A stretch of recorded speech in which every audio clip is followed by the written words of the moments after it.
is in the house. Yeah, yeah, yeah, yeah. We are kicking it with Auntie Leah. Yeah, let's get it, let's do it, let's go. Yeah, let's go, let's get it with Auntie Leah. Yeah, yeah, come on, let's do it. Nothing better than kicking it with Auntie Leah. Oh yeah, yeah, yeah, yeah, yeah. Auntie Leah is in the house. Yeah, yeah, yeah, yeah. We are kicking it with Auntie Leah. Yeah, let's get it, let's do it. Come on in. Come on in now. So Auntie Leah can do a thing. Yeah, yeah, yeah, yeah.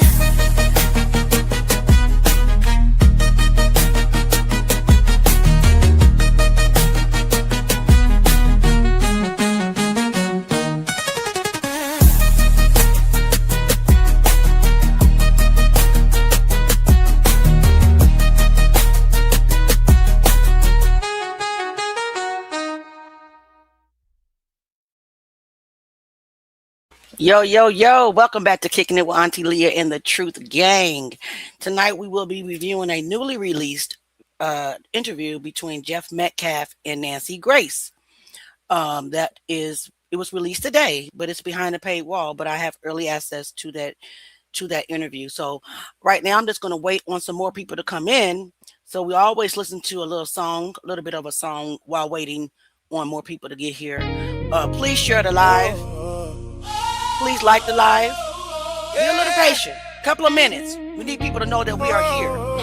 I don't have to rewind. Social injustice. The live or not like that, or the interview. I want to watch it one time. Get into it.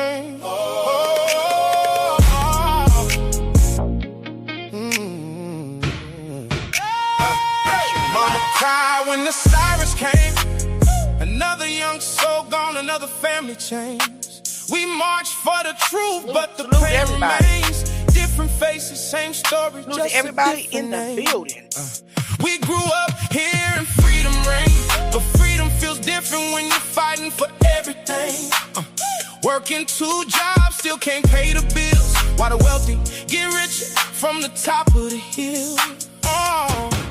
Turn on the news and what do we see? More division, more hatred, less unity. They tell us be patient, wait our turn. But how many generations gotta live and learn? Oh, we've been knocked down, pushed aside, told to be silent when our people cry. But there's a fire that they can't control. A strength is buried deep within our soul. My people, hold your head up high. Don't let this world convince you not to try. Struggle through the pain. Oh, we'll keep standing in the pouring rain. Hey, they can build walls, they can close doors, but they the can't like button, stop that would be what we're great. fighting for. We are the voice, we are the light. Oh, and together we'll keep up this fight. One more minute, we'll get Children started. growing up without a chance, caught in a system that won't advance. Schools underfunded, dreams put on hold, while promises fade and stories grow old. Mothers praying every night that the babies make it home alright. Fathers working till their hands are worn, trying to get their families a better morn. Still we rise when they expect us to fall. Still we Just waiting on some other people to get here. Still we love when they give us hate. Still we believe it's not too late. They tell us history's in the past, but the scars of yesterday still last. Yes, Red thank you lines so drawn much. through Thank you neighborhoods. so much for deciding to stop by my channel. Particularly with the Truth Gang and me. I am Auntie Leah. If this is your first time being here today, please make sure you subscribe to the channel and hit your notifications button. Tonight, we are still continuing our conversation regarding Karmelo Anthony. Jeff Metcalf has did a recent interview with Nancy Grace that was released tonight. It was released on Fox 1. Well, you have to pay for a Fox 1 subscription. So A lot of people are not able to see this interview. So we are going to watch it together because we will continue to talk about the appeal process. We will continue to talk about the case. And we will continue to talk about what we feel is a great injustice that was served to Karmelo Anthony, whether you agree with it or not. Now, here's the rules of the chat. The rules of the chat is you can voice your opinion. You can disagree with the view of this channel. As long as you stay respectful in the chat, we're good. As soon as the racial slurs, the insults come, you're out of here. Okay? I don't tolerate that because what that is deflecting, disrespect on major levels. Period. So let's watch the interview. Let's get our notes together. Let's talk about it. We can have respectful dialogue and we can agree to disagree. We're all adults here. Let's get right into it. Convicted in the murder of teen athlete Austin Metcalf. But tonight, is Anthony's conviction set to be thrown out, reversed, tossed? Tonight, joining us, Austin Metcalf's father responds. I'm Nancy Grace. This is Crime Stories. I want to thank you for being with us.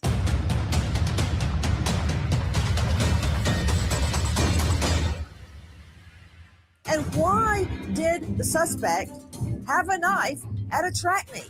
Anthony grabbed his bag, opened it, reached inside, and said, "Touch me and see what happens." The suspect stabbed an unarmed teen boy. Hold on. And I'm just protecting myself. Where do you want me?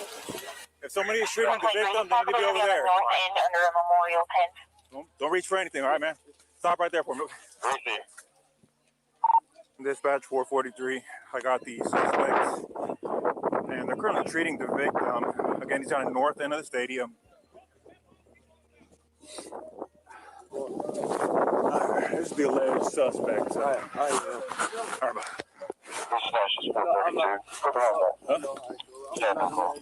Okay. What's going on? So nothing on your person at all? Nothing? Mind if I reach in your pockets and stuff and all that? Nothing gonna stab me? Okay. Did the jury get it right? Yeah, they did. You know why? Because they were picked based upon the law. They listened to the facts. It happened here in this very courtroom, and they got a verdict. And so that's the process. And whatever they say, they get it right. I talked to Mr. Anthony a couple times because I'm legally required to go over some things with him. He seems like a nice young man who committed a crime, and he understands today more than any day before today the consequences of committing a crime like he did. From our friends at WFAA, but to Crime Stories investigative reporter Dave Mack, you hear the judge, that's Judge John Roach, who presided over the murder trial, state that Karmelo Anthony was a, quote, nice young man. Well, the jury did not hear a lot of information regarding Mr. Karmelo Anthony, such as what? Nancy, Karmelo Anthony had a background that the jury never heard. Some kind of gentleman's agreement was struck, so the jury never heard that Karmelo Anthony had a fascination with knives and talked about blood and licking blood off the knife. He had a number of strikes against him, I guess is the best way to put it. They were all personal and dealt with his background growing up and being in love with a knife. And the fact that a knife was used in this murder, they were able, Karmelo Anthony's attorneys were able to work a deal with the prosecutors to prevent the jury from hearing this personal information. Dave Mack, you said a history with knives. I believe specifically texts were uncovered regarding him stalking his girlfriend, text regarding his fascination with knife violence, a statement the day of the murder where he sends a picture of the murder weapon and under it states, I'm low key on the edge, Nancy, claims that he threatened to Nancy, you can't even get the word he used right. You've already lost credibility. Let's keep going. blow up the school or harm people at school, claims of prior attacks. None of that came in. Is that a correct summary of the information against Mr. Karmelo Anthony that did not come before the jury? Is that correct, Dave Mack? Yes, ma'am. That is exactly correct, Nancy. There was so much information that the jury did not hear. And it's really shocking because a lot of us said, well, why would anybody take a knife to attract me? Well, after seeing these messages, these text messages, yeah, you kind of understand this was right up his alley. As a matter of fact, Dave Mack, wasn't there a statement from Mr. Anthony that said he would lick, L-I-C-K, the blood off? Directly after this interview, I am going to play a live from a young lady that was inside the courtroom to break down these messages. Nancy's pissing me off already. I'm just saying, but I'm going to listen to it. The knife. That is exactly what he said. Joining me is special guest Jeff Metcalf. This is Austin's father. He's the founder of the Austin Metcalf Foundation. It is a nonprofit focused on emotional regulation and conflict resolution. With him is Dr. Bruce Carter, the director of the Austin Metcalf Foundation. Mr. Metcalf, thank you for being with us. Good to see you again, Nancy. There was a quote, gentleman's agreement, where that evidence did not come in against Karmelo Anthony, and evidence against your son, the murder victim, would not come in. My question to start with is, were you surprised that Karmelo Anthony said he wanted to lick blood off a knife? I mean, that particular statement definitely sent up red flags. So it's not a normal statement that anyone would make. So yes, it concerned me. Okay, I had a stronger reaction, I guess, than you did, Mr. Metcalf, because when I have a murder committed with a knife and a picture of the murder weapon is texted the day of the murder, and underneath it says, I'm low-key on the verge, coupled with claims that the killer stated, I want to lick the blood off the knife, I have a pretty violent reaction to that. Renee Rockwell joining me, criminal defense attorney out of the Atlanta jurisdiction. They should be really happy that that testimony did not come into evidence. That would have case closed right there.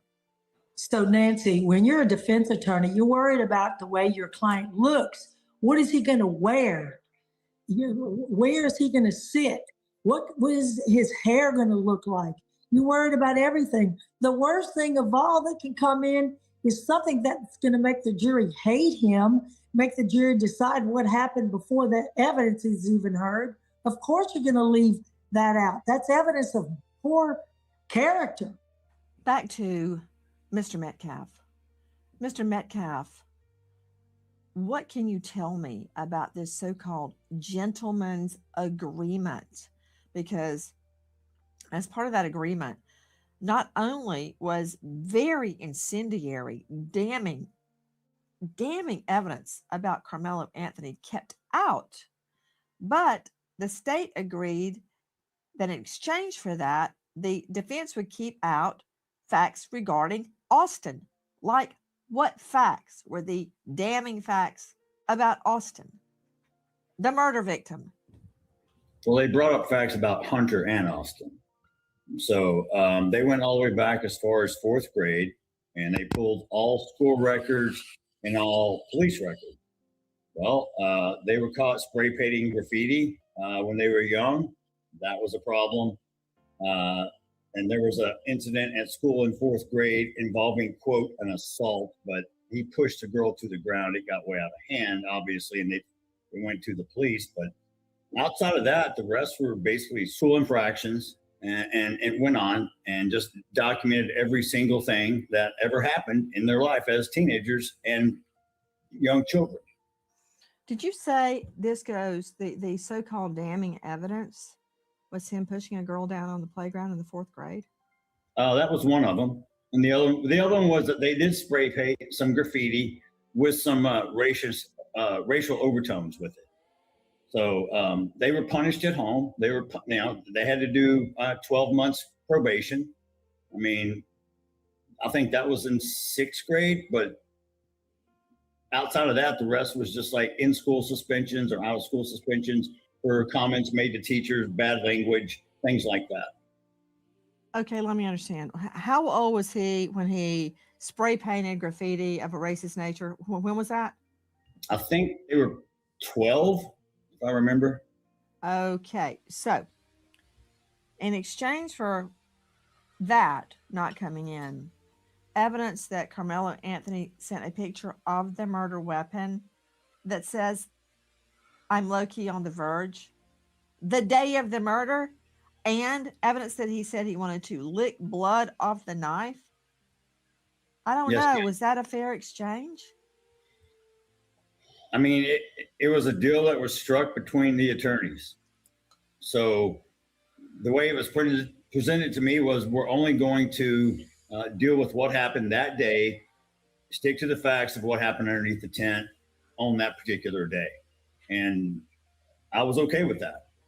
So let me understand. Dave Mack, the so-called gentleman's agreement occurred in chambers, in camera. It was not made part of the official record, the transcript. The damning evidence about Karmelo Anthony never saw the light of day in the courtroom. It was not part of the appellate record, to my understanding. The racist graffiti that Austin Metcalf spray painted in, I think you said 6th grade, that didn't come in. And some school suspensions and pushing the girl down on the playground, that didn't come in. And it's not part of the trial record. Is that true? Well, Nancy, it wasn't part of the trial record, but because of the hearing for the new trial, now it is a part of the official record. You're kind of late. You're behind. Let's go. Correct. Everything you just said is correct. So, Renee Rockwell, where this leaves me is we're looking down the wrong end of a barrel of a reversal. Because this is how it played out, Renee. And Dave, jump in. Mr. Metcalf, Dr. Carter, jump in if I've got this wrong. But the way I understand it is this. So they don't want any of this inflammatory, prejudicial evidence to come in on any record, right? Because the media will get a hold of it and it will be on page 6, right? Karmelo Anthony wants to lick blood off knife. Okay. Racist graffiti. It was not part of the record. But then, here's where the rub is. Here's the fly in the ointment, Renee. Then we hear post-trial, Karmelo Anthony says, well, I wanted to take the stand. But when he wanted to take the stand at trial, the prosecutor said, no. This deal not to bring in his past does not extend to his testimony.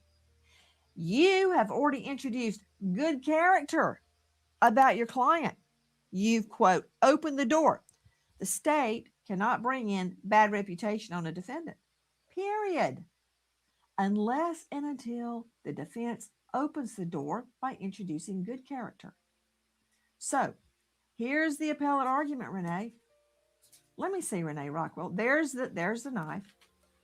The appellate argument is my client's right to take the stand under the Sixth Amendment was impinged upon because the prosecution, broke their deal that they wouldn't bring this evidence in on cross-examination about licking the knife and so forth.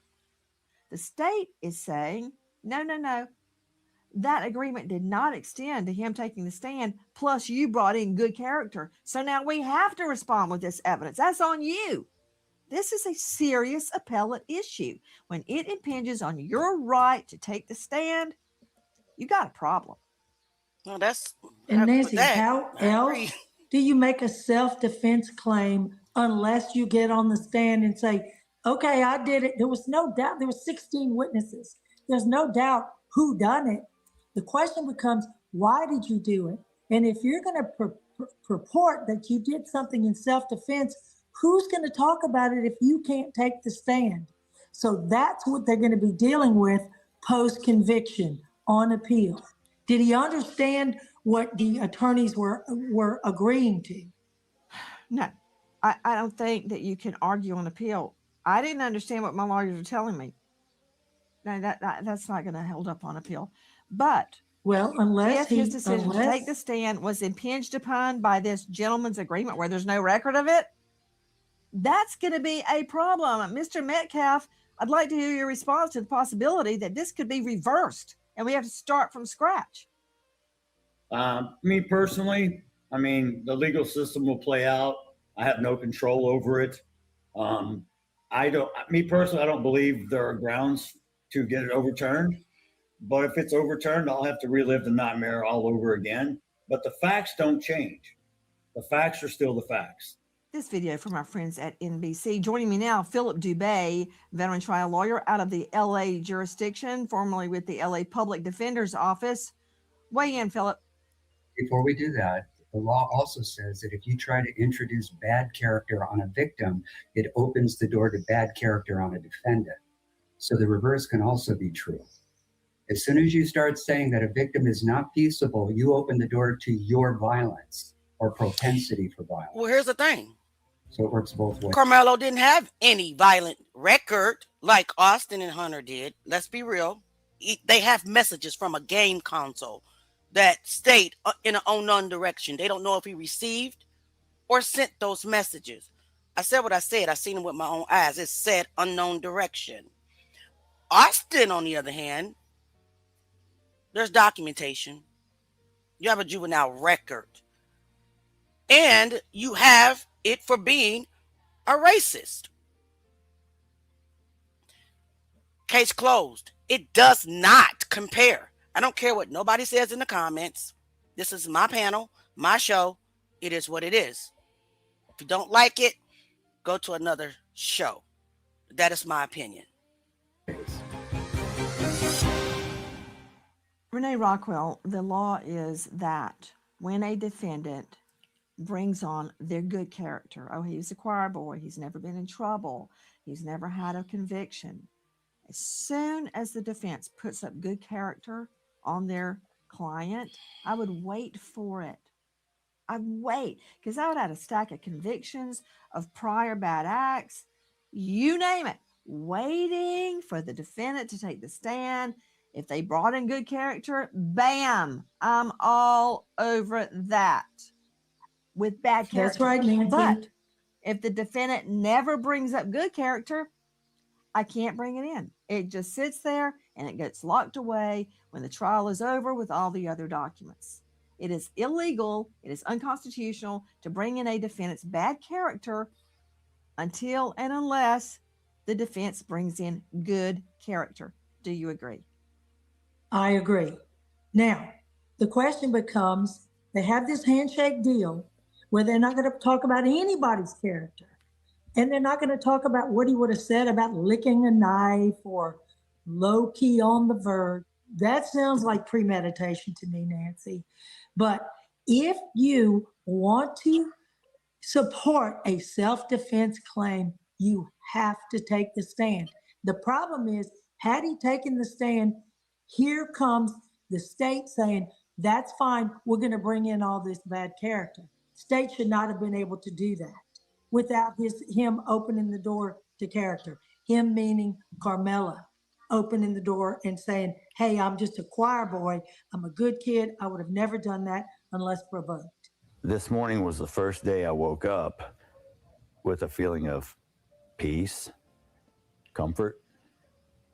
I'm gonna address this, and I'm gonna address it one time. Stop coming in here calling us racist, because we understand that he was defending himself.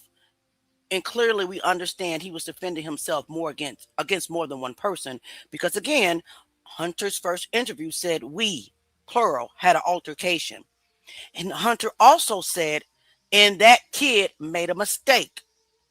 You guys want to bring intent when even Hunter said out of his mouth, and I'll play it for you if you don't believe me, that we, plural, had an altercation. Him and Austin. And the kid, Karmelo, made a mistake. Okay?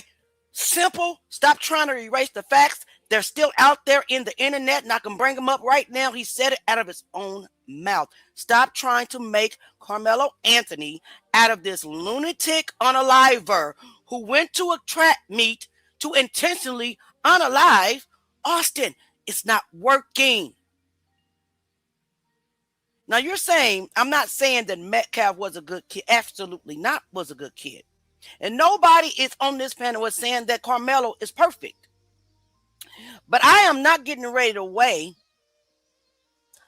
racism against a whole race, and not just black people, Mexican people, against somebody who made messages on a game when he was 12, 13, 14, 15 years old. Just like what Mr. Metcalf said.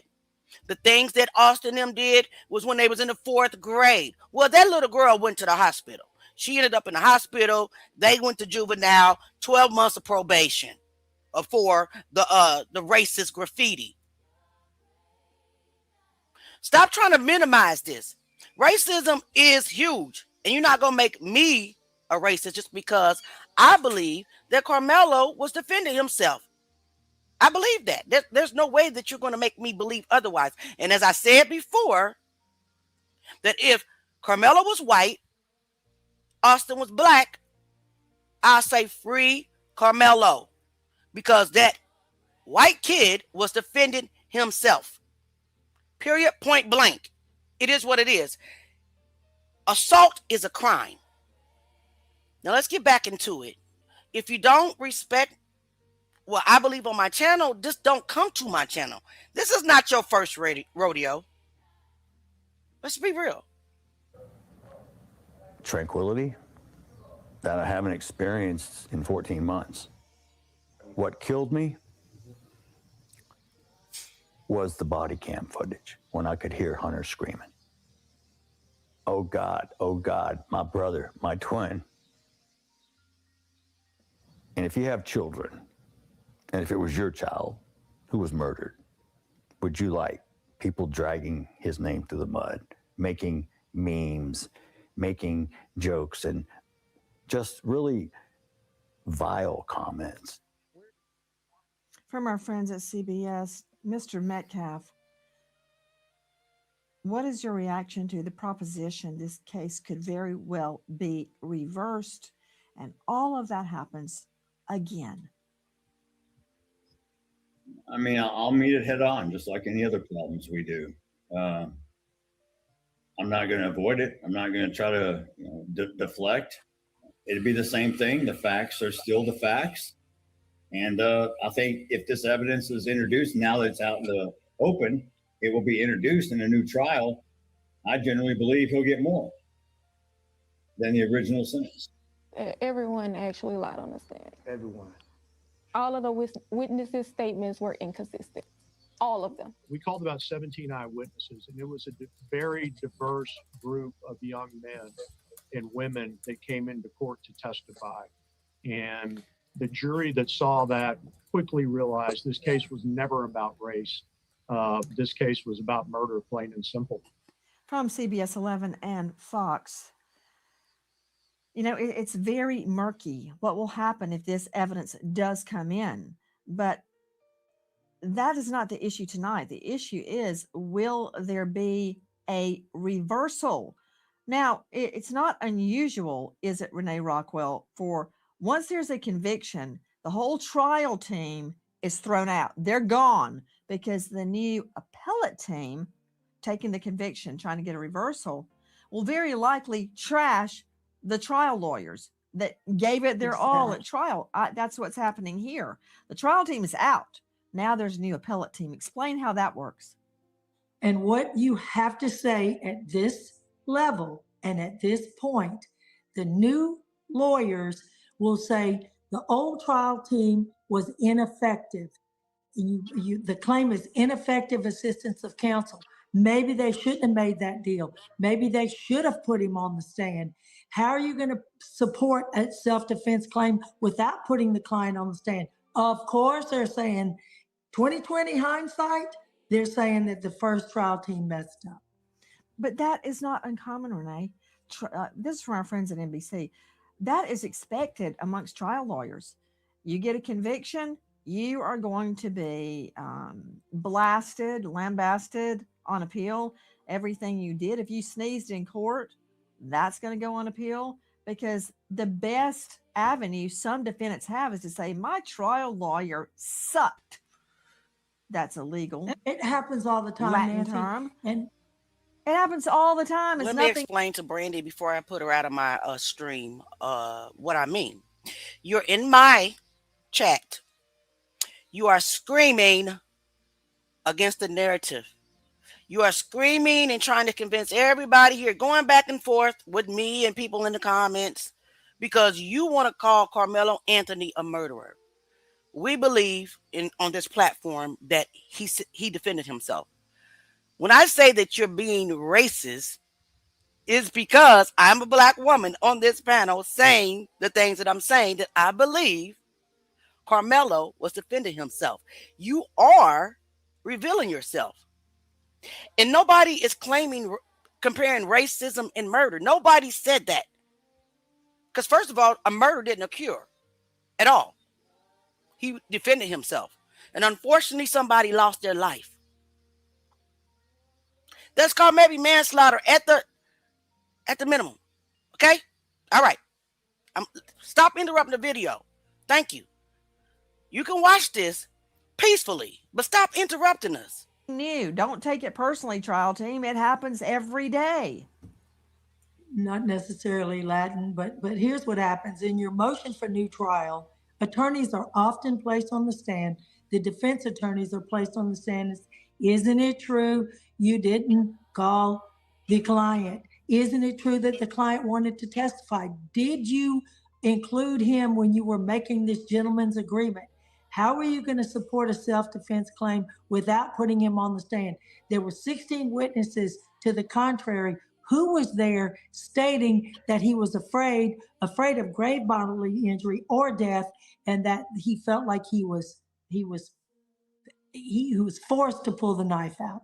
How are you going to do it without it? Well, that's where this is going. Exactly, Nancy. If this is retried and this inflammatory evidence comes in, the defense will be, because Austin Metcalf sprayed racist graffiti in what, 6th or 7th grade, that he hated African Americans, and so therefore when Karmelo Anthony comes in, he already had a grudge. So he was threatening. That's a far jump, but that will be the defense. That's what the defense will be. Absolutely. But I'm telling you, it will hurt the defense. It will hurt the defense a lot more if that evidence comes in on Karmelo Anthony. Sending a picture of the, let's throw it to Dubé, sending a picture of the murder weapon with the caption, I'm low-key on the verge, talking about he wants to lick blood off the weapon. I mean, that's damning if the jury hears that. I mean, I think that by keeping all this out, Anthony got the long end of the stick. That evidence would have hurt him a lot more than the evidence against Metcalf. Yeah, I would rather leave the record silent at that point and make him look like an altar boy, frankly. Listen, gentlemen agreements are reached every day in our trial courts. We do it all the time for brevity's sake and for tactical reasons. No higher court is going to disturb this verdict because of a tactical or strategic decision made by defense counsel. That's what we do. And that is the type of choice. Whether or not to introduce character evidence is made by counsel, not the client. The only thing that the client gets to decide is whether or not he wants a jury, and he wants a jury to sentence him, and whether or not he testifies, and whether or not he wants to concede guilt. This right here is another lie. He wasn't trespassing. 1, 2. He wasn't charged with having a weapon on it wasn't at school, but it was at a track that the school happens to own. He wasn't charged with that because the blade was too small. So that blade didn't break the law. So here's another gaslighting tactic they like to do. Spew stuff in the comments. It's lies. He wasn't trespassing, and him having that tool was not a crime. Stop it. Stick to the facts only. But otherwise, counsel is the captain of the ship. Well, I'm telling you, I don't know what goes on in your jurisdiction of LA, but I never had gentleman agreements. I put everything on the record. And frankly, I said, bring it on. You got something on my victim? If you think you can figure out a way to get it in legally, have at it. Because I'll think of a way to keep it out legally. But that's just me. What? I'll give you another example where we have these gentleman agreements. So, for example, I might make an agreement with the prosecution not to ever object to each other during our opening statement or our closing argument, unless there is some... hell no. Oh, yeah. What? Court. No. I object to opening statements all the time if it's illegal. No problem. If it's blatantly illegal, yeah, but just to break our stride and take the wind out of our sails when we're trying to tell our story to a jury, as a professional, we don't do that to each other. That is a gentleman's agreement. That's how you practice law. Well, I think that under the code of ethics, you don't do that. And you only object when there is a reason to object. You don't just object to irritate the other lawyer. But there's no way I would agree not to object if they did something wrong. HELLNO. I want an objection and a ruling in my favor if the defense is doing anything they're not supposed to do, misstating facts. I don't care what it is. We're going to the mat. But, maybe that's why I'm not a gentleman. In this case, though, Philip, do you see? I see what the defense is arguing, that because of this agreement that when he wanted to take the stand, that he was chilled. He's claiming he couldn't take the stand because all this evidence against him would come in, and the state saying, yeah, because you brought in good character. You violated the agreement. Okay, Brandy, for the last time, I want to get through the interview, but I'm going to address your question. If you're not being disrespectful, that's fine. You're saying you're trying to explain stuff after working in legal for 20 years. And you went ahead and threw in, I have a black son. If you have a black son, you need to understand your black son's culture. Okay? I hope like hell that if your black son is surrounded by multiple individuals and he is assaulted first, that he does whatever it takes for him to get out of that confined assault. Because you'll never know what will happen to your black son that you keep bringing up in the comments. Teach your son the fears and the reality of what black people, especially men, live on a daily basis. That's it, and that's all. Don't allow him to be out here walking the streets, gullible and naive. We're hated. He's hated because of the color of his skin. So if you want to keep bringing your black son up, I ain't saying nothing about my black kids. I know them. I know the dangers that they walk in every day. Karmelo Anthony defended himself. Had not Austin and Hunter and his goons walked directly to Karmelo to start the BS that they started with him, then proceed to assault him not once, but twice. The first assault happened when Austin grabbed his bag. That's what Hunter said. Austin grabbed Karmelo's book bag. The second assault was when Austin put his hands on him, and we believe other people joined in. Okay? I don't want to hear none of that. And even though you're not trying to be disrespectful, you are. being disrespectful. And the next time I hear anything else about it, I'm gonna have to ban you from the live stream because I'm really trying to get through this interview with people that want to hear it.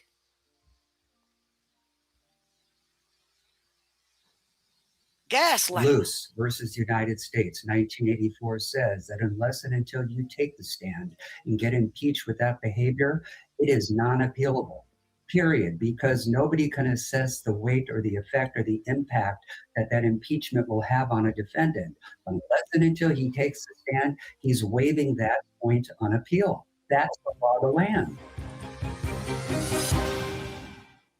Tonight, will Karmelo Anthony, convicted killer of star athlete Austin Metcalf, get a new trial? Is this conviction headed for reversal? He's going to prison. Yay! Am I supposed to be excited? Guess what? I'm not. Because I don't promote and I don't accept. I feel sorry for that young man. He's fixing to live a living hell. Not that he doesn't deserve it. Yes, he does. But I'm human. I want to move on. I don't want to keep dragging things out. And if they spend all the money, there's nothing to get anyway. So I really don't care. Money's not going to bring my son back.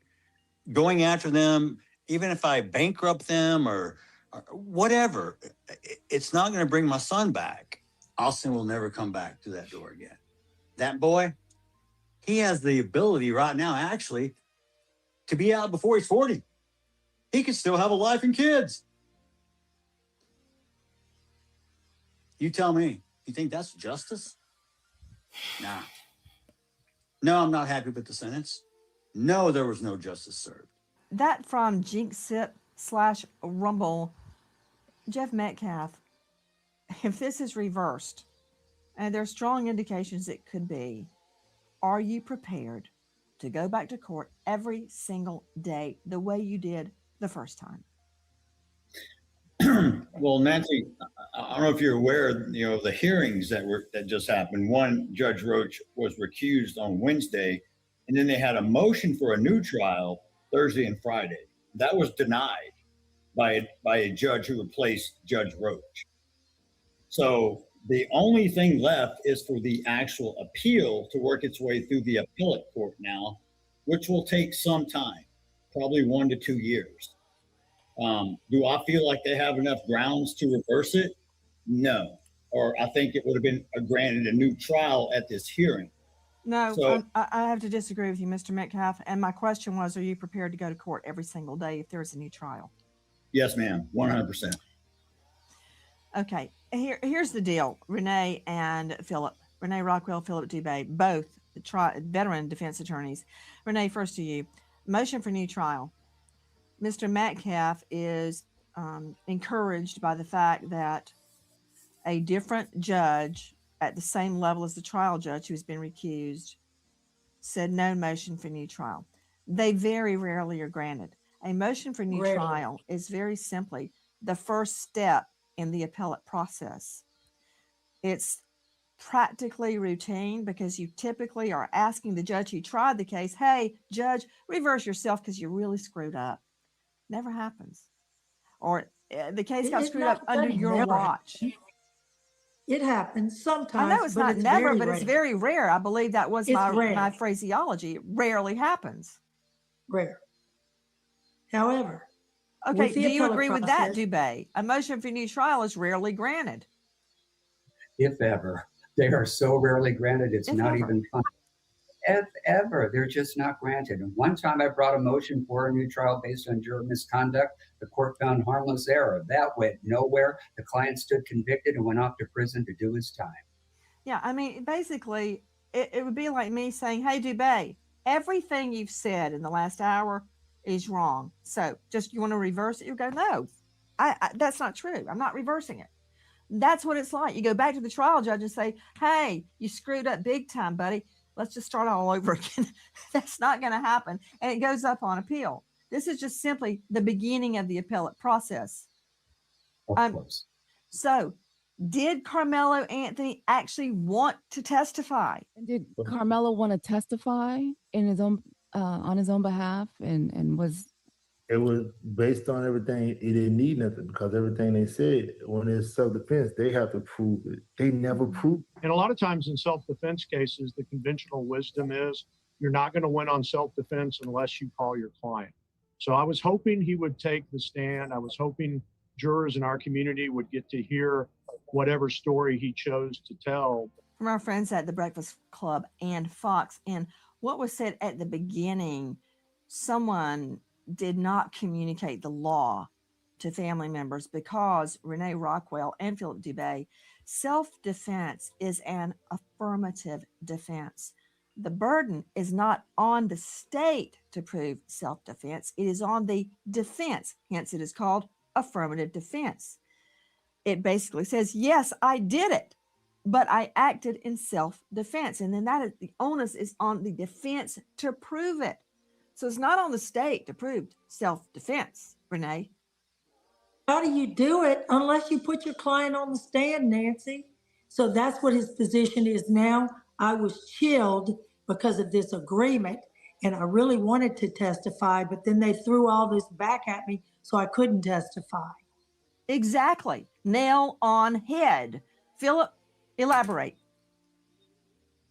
If the young man was told that should he take the stand, his bad character could come in somehow, should he try to implicate Austin Metcalf as having a history of violence, it would have opened the door to his bad character and he would have been grilled like a cheeseburger on cross-examination. And frankly, because under Texas law, the jury gets to sentence him because he waived his right to have the judge do it, I could see a jury slamming him with more than 35 years when all that prior bad conduct comes in. On a positive note, as we wait to find out if this whole thing is going to be reversed and we start all over with jury selection, Dr. Bruce Carter is with us. I know you've been seeing him on screen with Mr. Metcalf. He is the director at the Austin Metcalf Foundation. Dr. Carter, could you explain the purpose of the foundation and your involvement? How did you get involved? Why do you believe it's necessary? Why do you want to be involved in Austin's foundation? Well, the first thing is it's necessary. The mission is to prevent the next Austin Metcalf, Karmelo Anthony interaction becoming deadly or someone going to prison. You know what? I became involved because I met Jeff. It's very hard for me to even listen to this guy, but I want to point out something. Two things Nancy did. Glossed over Austin and Hunter's racism crime that they committed because they went to juvenile and they got 12 months of probation. And then she also glossed over Jeff Metcalf's racist rant. That tells a lot about Nancy to me. I'm just saying, I'm making an observation, guys, and I want my people to pay attention. And when I say my people, I'm not saying only people that look like me, but believe it or not, there's some people that don't look like me that understand what I'm saying. And they fight for the same justice that we fight for. So you don't have to be the same color to be my people. Let that be clear. All right, let's keep going. Jeff, as he was kicked out of a press conference maybe 3 weeks after Austin was killed. And he just leaned on me. We'd have conversations back and forth. And once this was over with, he called me and said, man, I found my purpose. I want to start a nonprofit, and it's the Austin Metcalf Foundation. I want you to help me organize it. After a 4-hour meeting at Hutchins Barbecue, it went from me organizing to be a part of the foundation. And at that meeting, when I agreed to do it, what Jeff did was this. He was very clear that, hey, man, I want you to know my kids did this. There was some graffiti. They used, racist tone. I want you to be really clear what you're walking into because you're going to be ridiculed. But at the end of the day, the purpose of what this organization will do is greater than the ridicule that I do get for working with Jeff. But we're going to save some lives, and we've already started that process. So I'm 100% committed and make sure that we get the job done. And for those who have an issue with a young kid who has some stuff in his background, his name will eventually have one kid say, The Austin Metcalf Foundation helped me change the way I responded, and that's going to be the victory. I pray to our Holy Father in heaven that you are right. With me, Dr. Bruce C. Carter. He is the director of the Austin Metcalf Foundation, along with Austin's father, Jeff Metcalf, now endeavoring to change the world in their own way. What really happened in that gentleman's agreement? Was Karmelo Anthony's constitutional rights violated, or did he avoid the stand because he didn't want to get grilled on cross-exam? We wait as justice unfolds. If you know or think you know anything regarding this case, 972-292-6010, 972-292-6010. We remember an American hero, Detective Justin Terry, Vegas Metropolitan PD, killed in the line of duty after serving the public 21 years. So that is the We end remember of the Nancy wife, Grace's now interview. widowed. All the trolls that are here to interrupt the chat, you can please exit stage left now. You don't tell me what kind of nerve I have on my platform. This is my platform. You entered my house with your disrespect. You're a bully. You have that Austin Metcalf syndrome. And I can call Jeff a racist because Jeff got on national TV. I mean, the interviews everywhere and called my black women and black men all kind of names. And yeah, he's racist. He's racist. You don't like it, exit the channel. All right, so it wasn't that bad. I thought that Nancy would be more hard, but she actually gave us some little bit more insight on why she also believes that Karmelo Anthony's rights were in fact violated because he was not allowed to testify. And let's keep in mind that the gentleman's agreement was not on record at first, but the brilliance of the great Russell Wilson brought it up in the hearing for the new trial, and now that is a part of the official record. So I think the appeal process is going to go great. I think that Karmelo Anthony does have a great chance at a fair trial because he was railroaded, and that's the only thing that we've been asking for, a fair trial. Even though, you have the other side that want to call us racist and they want to say, oh, you're just doing it because he's black. Well, you know what? He wouldn't have been railroaded if he wasn't black, right? Yeah, that's the hard facts. So let's get into Neek at Night's video because she was at the trial and she did a really good breakdown of these messages, these so-called alleged damning messages that everybody wants to share and take out of context. Okay, you have messages as old as 2021. Guess how old Karmelo was in 2021? 12, 13, 14, 15, so on and so forth. And he's never acted on any of this so-called evil stuff that they swear up and down that he wanted to do.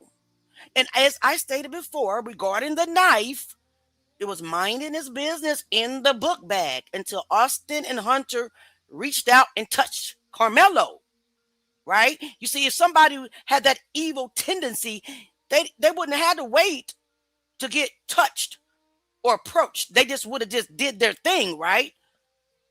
Isn't that what evilness does? Isn't that what premeditated murder is? Let's be real. Let's talk about it.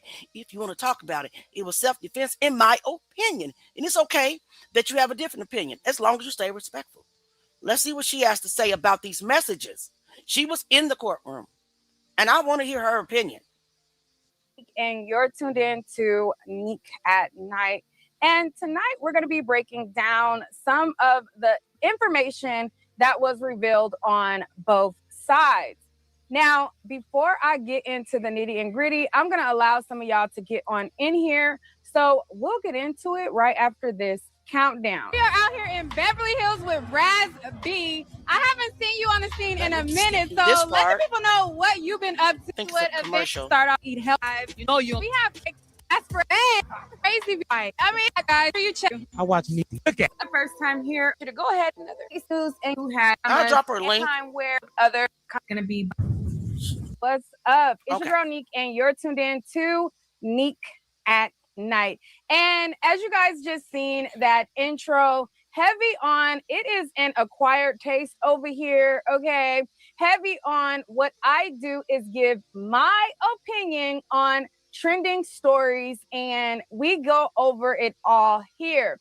Now, I seem to always have to do some type of reintroduction because there's so many people who come on over to my channel, and I feel like after every video, after every court case, after every topic, you get new people coming over here that may not know anything about me or what I do over here or anything about my background or whatever. So before I get into the title of the video and before I get into what this video is about and what we're going to be going over and all of that, I feel it's necessary to give a reintroduction to people who may not know who I am. Now, I have been consistent on YouTube for over a year. I did commentary on Obama commentary, just to say that I've been an independent thinker since before it was popular to do commentary on YouTube, and before some pages that are even at 1 million views, 2 million views, or on YouTube. I did to me to start and going down the rabbit hole of deep diving. I got a reputation, a lot going on what I think. Okay, now, if you guys are not aware, and let me pull Karmelo down for a second because interesting. And I'm like, clearly, you know nothing about who I am. Clearly, you know nothing about my channel. Clearly, you know nothing. Let me get to the part. Lie on Black people, make up stories, make up narratives, make up stuff out of thin air to just say anything that they feel will make Black people look bad. I am a person who my majority of my videos, I cover the Black community. I cover Black stories. I'm not somebody that seeks white validation, okay? And not to say anything is, well, I do think it's wrong for people who bootleg, but that's not me, okay? I'm not somebody who, just because I look at these far right-wing supremacists and how they lie, I'm not somebody who feels as though, well, because they lie and because they make up stuff, that I then need to lie and make up stuff. I'm going to stick on who I am to my core, what I find to be integral, what I find to be, my opinion. I don't do what I do based on what they do, okay? So I also saw people say, and it was a big riot, right? So when I said that I had these text messages from Karmelo, I saw two different conversations happening, right? I saw that there was conversations who were upset that I decided that I did not want to withdraw my support of Karmelo based on the things that he said about Black women, right? Then I saw that there was conversations who felt like, oh, well, why did you even mention what he said about Black women? By you mentioning that, you're falling into the white person's plan and you're trying to get people to not support him, and you're just playing into their thing, and you're just doing what the white man wants you to do. First of all, I'm not playing into anything. The information is out there. Okay, so whether I mention what he said or whether the news mentions what he said, the information is out there. Now, if you don't know anything about me, I've spent years, dragging people for filth for less. Okay. However, I saw the corruption in this case. I saw the smear campaigns that was playing out on social media. I saw the efforts that they were going to railroad this boy. So even though in the past, yes, I've dragged people for less for comments that they've made about Black women, I feel like it's important to stick to the facts. Me bringing up the fact that he made those comments does not mean that I make the comments appear or that I make them go away. If I don't mention that he made those comments and I just gloss over it like I didn't see it, then that makes me a hypocrite. I saw the comments and I plan to still support, because I feel like this story is much bigger than that. This is a whole system, okay? And whether he made these comments or not, and she's right. In order to stay unbiased, she has to bring up both sides. In her decision, as mine, decided to still stick by Karmelo because it doesn't mean he hates black women. I don't care how you guys try to spin it. He's a teenager when he said it. He didn't like to date black women. Oh well, neither does my kid. Doesn't mean they hate black women because they're experiencing girls, not women. If that makes sense. They're doing to him can be any of our children. Okay, what they're doing to him could be your son, your daughter, and anybody else. What I saw was insane.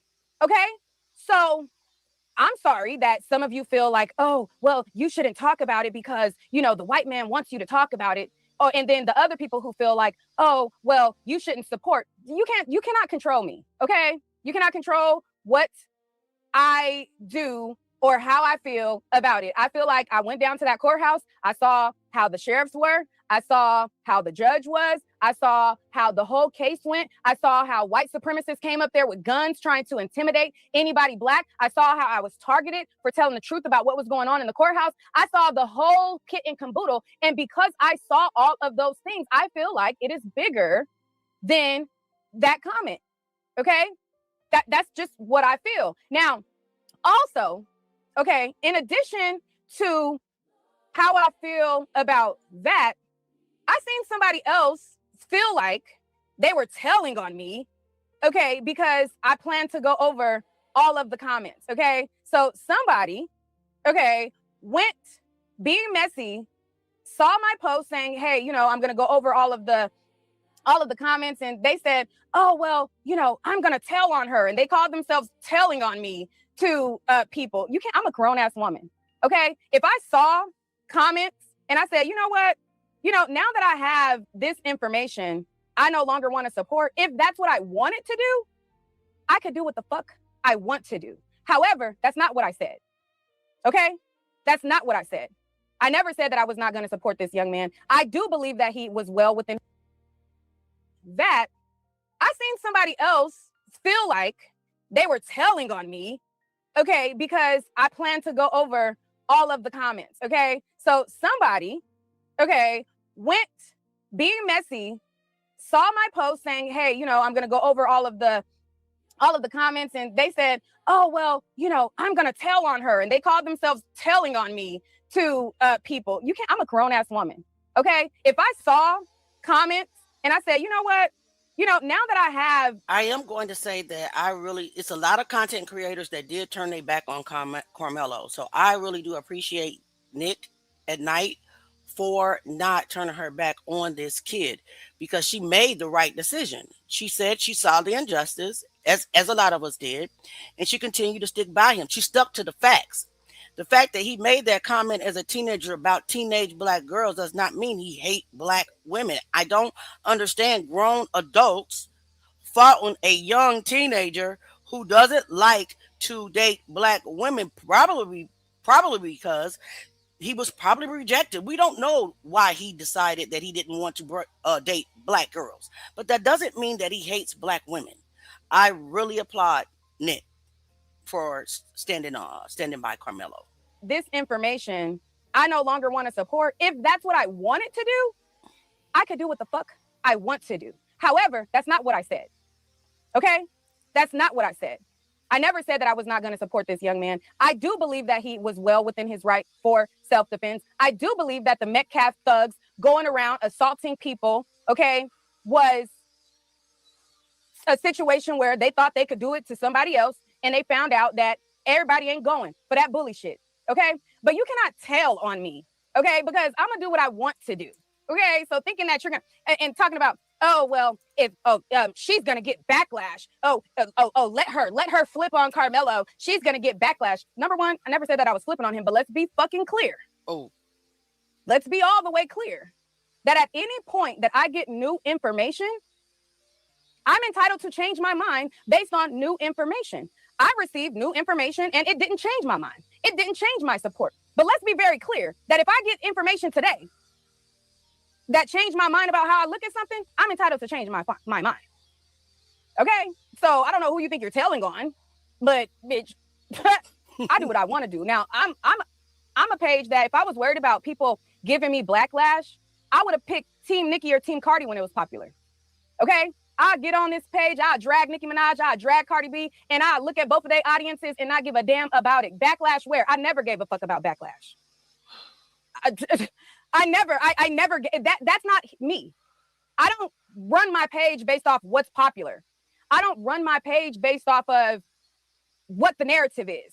I don't run my page off of, oh, well, everybody's saying go with Nicki. Okay, well, I'm going to follow. Go look at my page. I've never been somebody that followed anybody's bandwagon. If I told you I support Karmelo, if I told you what I saw I felt was corruption, that's because that's what I think.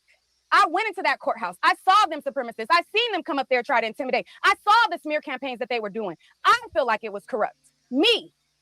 And let's be clear about something, because people seem to confuse white people and white supremacists. Two separate things. Okay.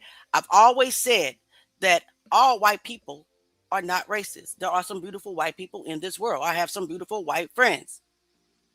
So all white people, in my opinion, that's me. You know, there's some people that may experience otherwise, are not the enemy. It is the white supremacists, the Nazis, that I have an issue with. Racist people, period. And that's who she's talking about. My mind is based on what I think. I think that this is bigger than those comments. I think that although there are some messages, okay, that were definitely taken out of context, I think that if a person looks at some of the other messages, they might think, well, you know, I don't agree with this or that. I'm not about to, you know, I can't control how people perceive things. Okay. That's not up to me. So before we got into the nitty and gritty, I felt like it was very necessary to remind y'all, and I can even show y'all even further. One second, because I've seen a lot of supremacists and they're in the chat. They're obsessed. They're literally obsessed. Some of these far right wing people are so obsessed. They have threads, full threads about me on Twitter. Okay, this section is specifically for y'all, okay? Because y'all so lazy to do your own work on people. Y'all just go off of what other people say. Do your own research on me, baby, okay? Like, look up my record yourself, okay? So before I ever covered Karmelo Anthony, I was already in several documentaries. Okay, I'm going to try to... I'm not the little redhead bitch that she needs this for her claim of fame. This is the only time that she's ever had any sense of relevance in her fucking life. And she's grasping at straws to try to keep it going. That's not me. Before I ever stepped foot in Collin County, I have been in several documentaries, several publications for my work. I made it on CNN based on my commentary on the Diddy trial. I made it in R. Kelly documentaries based on my commentary. Life, think that I go up to these court cases to try to be a part of anybody's club, friendship, group, clique, any fucking thing. I don't give a fuck. I'm an only child and I myself own wolf than that community. And it comes to supremacists and coons, I feel very strongly about that. So don't play with me. But to the far right-wing supremacists who you just now hearing about me, okay? You just now finding out about me. Let me show you some of my work, because I got some pretty good videos on my channel that you might want to check out. Sorry if I'm to the part. Sweating. It's getting a little. Once I come of my, so the most super. So my. I did drop her over my yourself. That for years, that's what I do. Okay. Again, I'm not. Guys, I did drop Nick's link in the comments, so please go over and support her channel. So I'm trying to get to the part where she starts breaking down what was inside the courtroom. So bear with me a little bit. I'm trying to find that part for us. Not the little redhead bitch who needfully curate something.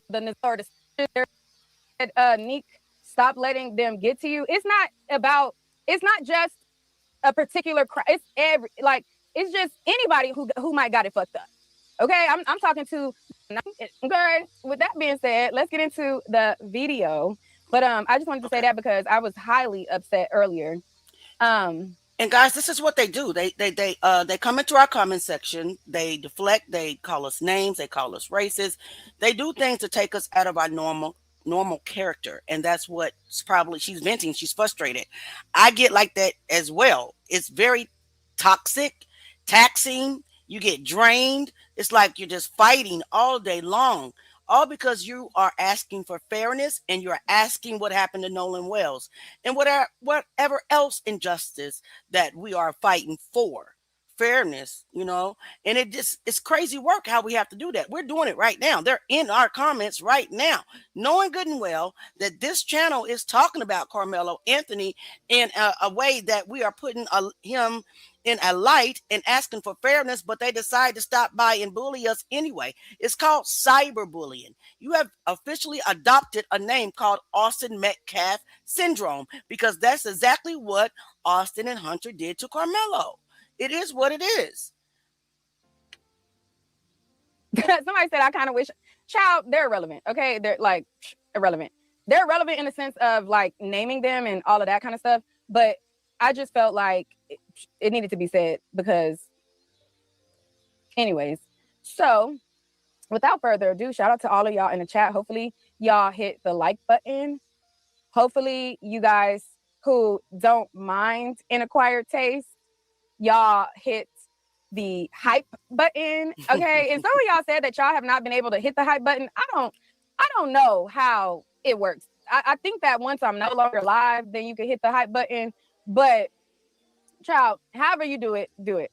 Okay. So let's get into it. So anyways, yesterday I did a video where I told you guys that I had all of the text messages that were submitted by the prosecution. Okay. And me mentioning me having those text messages, I told you guys that some of the stuff was taken out of context. Okay. And basically, somebody said you only get 3 hypes per week. Okay. Well, however many hypes y'all get, use them. But anyways, so I told you guys that I'm going to be going over those things, which I will. Now, in another video, I also told you guys that I was going to go over the Austin Metcalf stuff as well. Now, I've already shown you guys the Austin Metcalf stuff, and I will show it on the screen again. And then I will show you guys the text messages that were shared in Karmelo Anthony case. Now, again, I want you guys to know, I am going to support Karmelo through and through. I feel like he was railroaded. I feel like that, yes, there were some concerning texts. I'm not going to see other people, they want you to lie and be like, oh no, all the texts were good. You're going to see for yourself the text. So why would I lie to y'all? A lot of the stuff was taken out of context. Okay.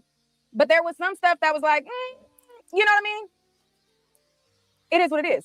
However, whatever the texts are, I think that is bigger than those text messages. I think that the corruption, the backdoor gentleman's agreement, how they were coordinating smear campaigns, how just all of it, I feel like is bigger than those texts. I think that if I am a person and I've seen these little thugs going around and jumping people, bullying people, and now they want to try me, I'm going to want to defend myself. Okay? Period. Now, again, I've always said that whether or not he should have purchased a knife or brought a knife, that's up to the individual to interpret. Okay? I think that he had a right to defend himself. Whether or not that involved a knife, that's up to you as an individual to determine. Okay?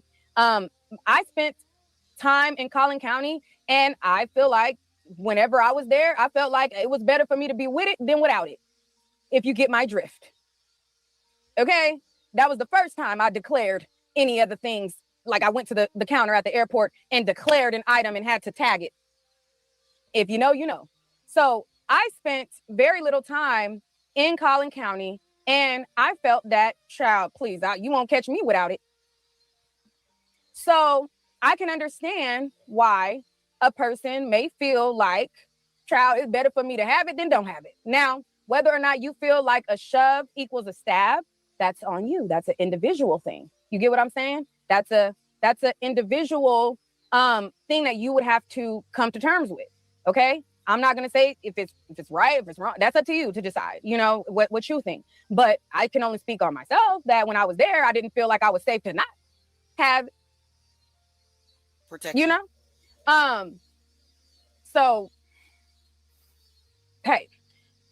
But okay, so before I go over the text messages, let me pull up again. Let's go over some of the things that was on the twins' records. Okay. These were shared by Teslin, and she posted up the document, and we're gonna look through it, and then you guys tell me, you know, hey, how you feel and relates to what Karmelo Anthony record shows. So this is what the defense showed in their motion. Now, another thing that is very manipulative, and the reason why I feel like it is important for us to have all of the facts is because they will skew the facts, right? So in this motion, what the defense did was they took the text and they put it in written form, right? So it didn't take up as much space as the prosecution. So where the defense pulled out all of their bad acts and said, hey, the twins did this, the twins did that, what they did was wrote it in paragraph form. So it didn't take up as many pages, okay? So now what they're doing is they're saying, look, the rap sheet for the twins only took up 22 pages, and they had 75 pages of things on Karmelo. Let's be clear. Most of the pages, and I'm going to show you guys in a second, most of the pages, they take up, like, say this is how, from here to here is how big the page is, right? A lot of the pages, they'll take up about this much of the page, and that'll count as one page.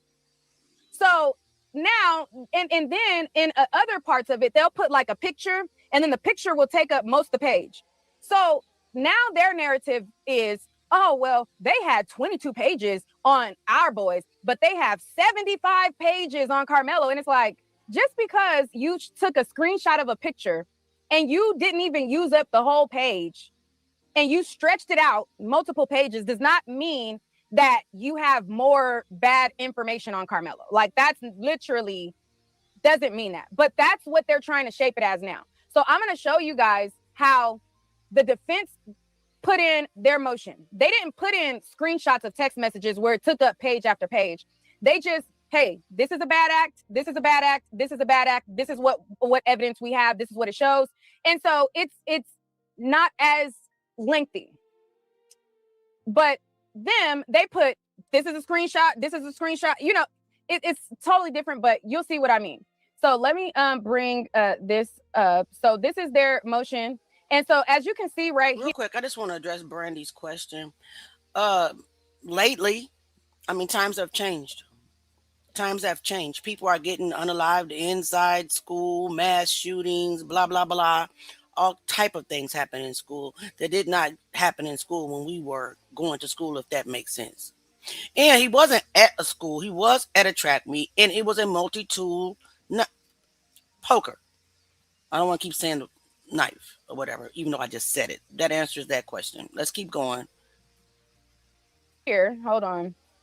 This is how they did it. So you see 48, 49, 50, 51, and how they say Austin used the N-word here. Austin used it. They didn't put a bunch of fluff in between to take up a whole bunch of space. So on here, it shows, and it says, they had all of these different things, 1 through however much, right? And on here, it says, on December 24th, Austin or Hunter was standing over their mother, grabbing her throat aggressively. They did a Cellbrite dump, and it says either Austin or Hunter are very angry and aggressively grabbing their mother's throat.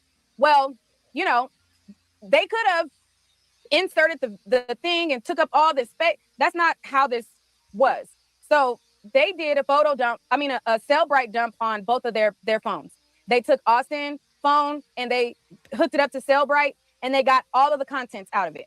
They did the same thing with Karmelo. They did a dump on his phone, and they, did a dump on it. So one of the pictures, what they're describing is one of the twins over their mama just choking her out. That's one of the. I do have that picture, by the way, and I'll bring it up for you shortly. The things that they have evidence of. And if anything that they had evidence of was a lie, the other side would have objected and said that it's not true. If they tried to enter into anything into evidence, and if they tried to enter it into evidence and say, hey, there's something in the phone that shows them aggressively choking out the mom, if that wasn't true, the prosecution would have objected to it and said that they're lying. They never did that. So obviously this is true, and there is proof that one of them, was over the mama. I'm going to go ahead and show you the proof, the evidence that came from the actual case file. And before I do that, I'm going to go ahead and pull it up on the screen. I want you to see it for yourself. I also want to read you something, because this could have happened in this case. All right. First of all, it's two scriptures. Honor thy father and mother, which is the first commandment with promise, that it may be well with thee, and thou mayest live long on the earth. That is Ephesians 6, verse 2 and 3, King James Version. Second, Exodus 20:12. Honor thy father and thy mother, that thy days may be long upon the land which the Lord thy God giveth thee. It is what it is. I tell my kids this frequently. This right here is not honoring your mother. You're choking your mother out.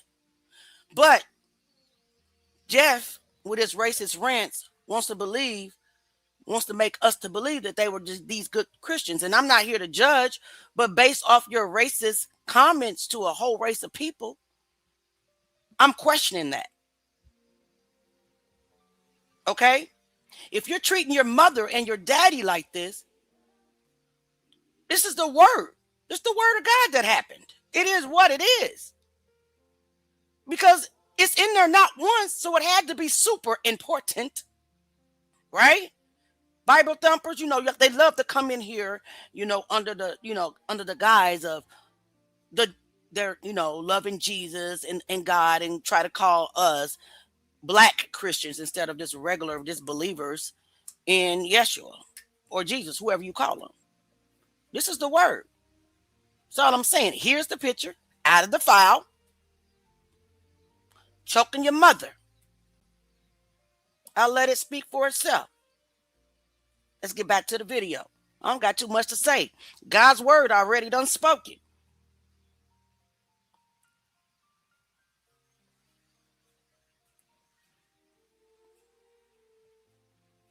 Choking her ass out.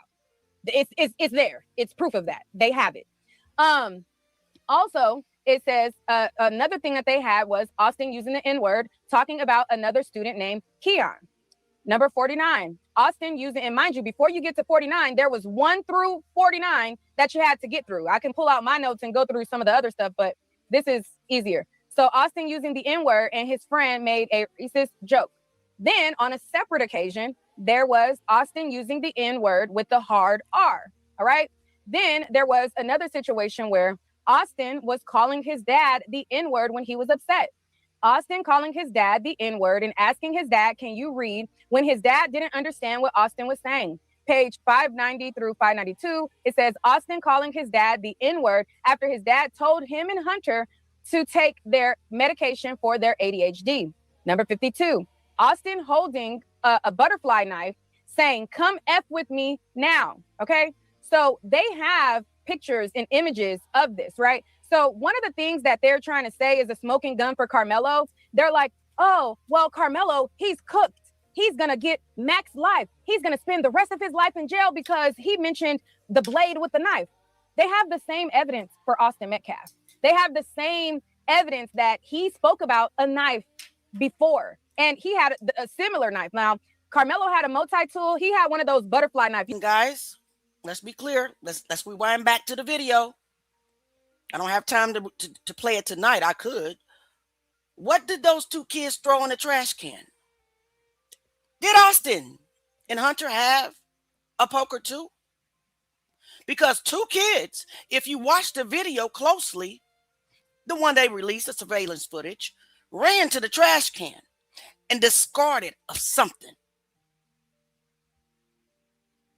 Did they have weapons too? Why did no one question what we see with our own eyes? Directly after the attack, Karmelo exits the tent. Two boys that were surrounding Karmelo run to the trash can and discard of something. Another one looks like they circled back to the trash can, picked it up, reached down in there, grabbed something, put it in his pocket, took off running. That would change everything. I kind of believe that it was a weapon. Can't prove it because nobody brought it up. Because the kid was railroaded. What did those two kids throw in the trash can? Was it this poker that Austin was flipping around telling his dad, try me now, try me now? Let's keep going. They just want us to believe that Karmelo was this hood murderer with a GPA, a 3.78 GPA. You know those knives that you flick them out and they come out? They have proof of him saying, with a butterfly knife, saying, hey, come F with me. Somebody said, yeah, but the difference is Austin is the one that's dead. I see this a lot. So let me get this straight, right? Because I've seen this comment a lot. A lot of you seem to think that if you go up to somebody, you put your hands on them, okay? That is the evidence in this case. Karmelo didn't put his hands on Austin first. Austin put his hands on Karmelo first. But when you guys make comments like this and you say, yeah, but the difference is Austin is the one dead, to me, that... But what people are failing to realize is that Austin and Hunter are the ones who really caused Austin's demise. Why? Because if you look at the video, they walked straight to Karmelo, 4 to 6 guys, straight to him, began to attack him, well, verbally attack him first for a while. Stood right in front of him, never sat down. Karmelo never stood up. And then Austin attacked Karmelo first. The first crime was the assault. The tool would have never came out of Karmelo's bag had not Austin, Hunter, and the other guys went to Karmelo to confront him. And then they want to say, well, it was Karmelo who instigated the fight. How? How? When he was sitting under the tent peacefully, minding his business. Everybody was talking according to witness testimony. There was no problem at first. Come on, man. Open your eyes.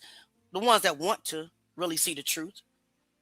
Right? Some of us, the white supremacists, they don't want to see the truth. They know the truth. That makes me think that because you think the one that lost the fight means that you're the victim.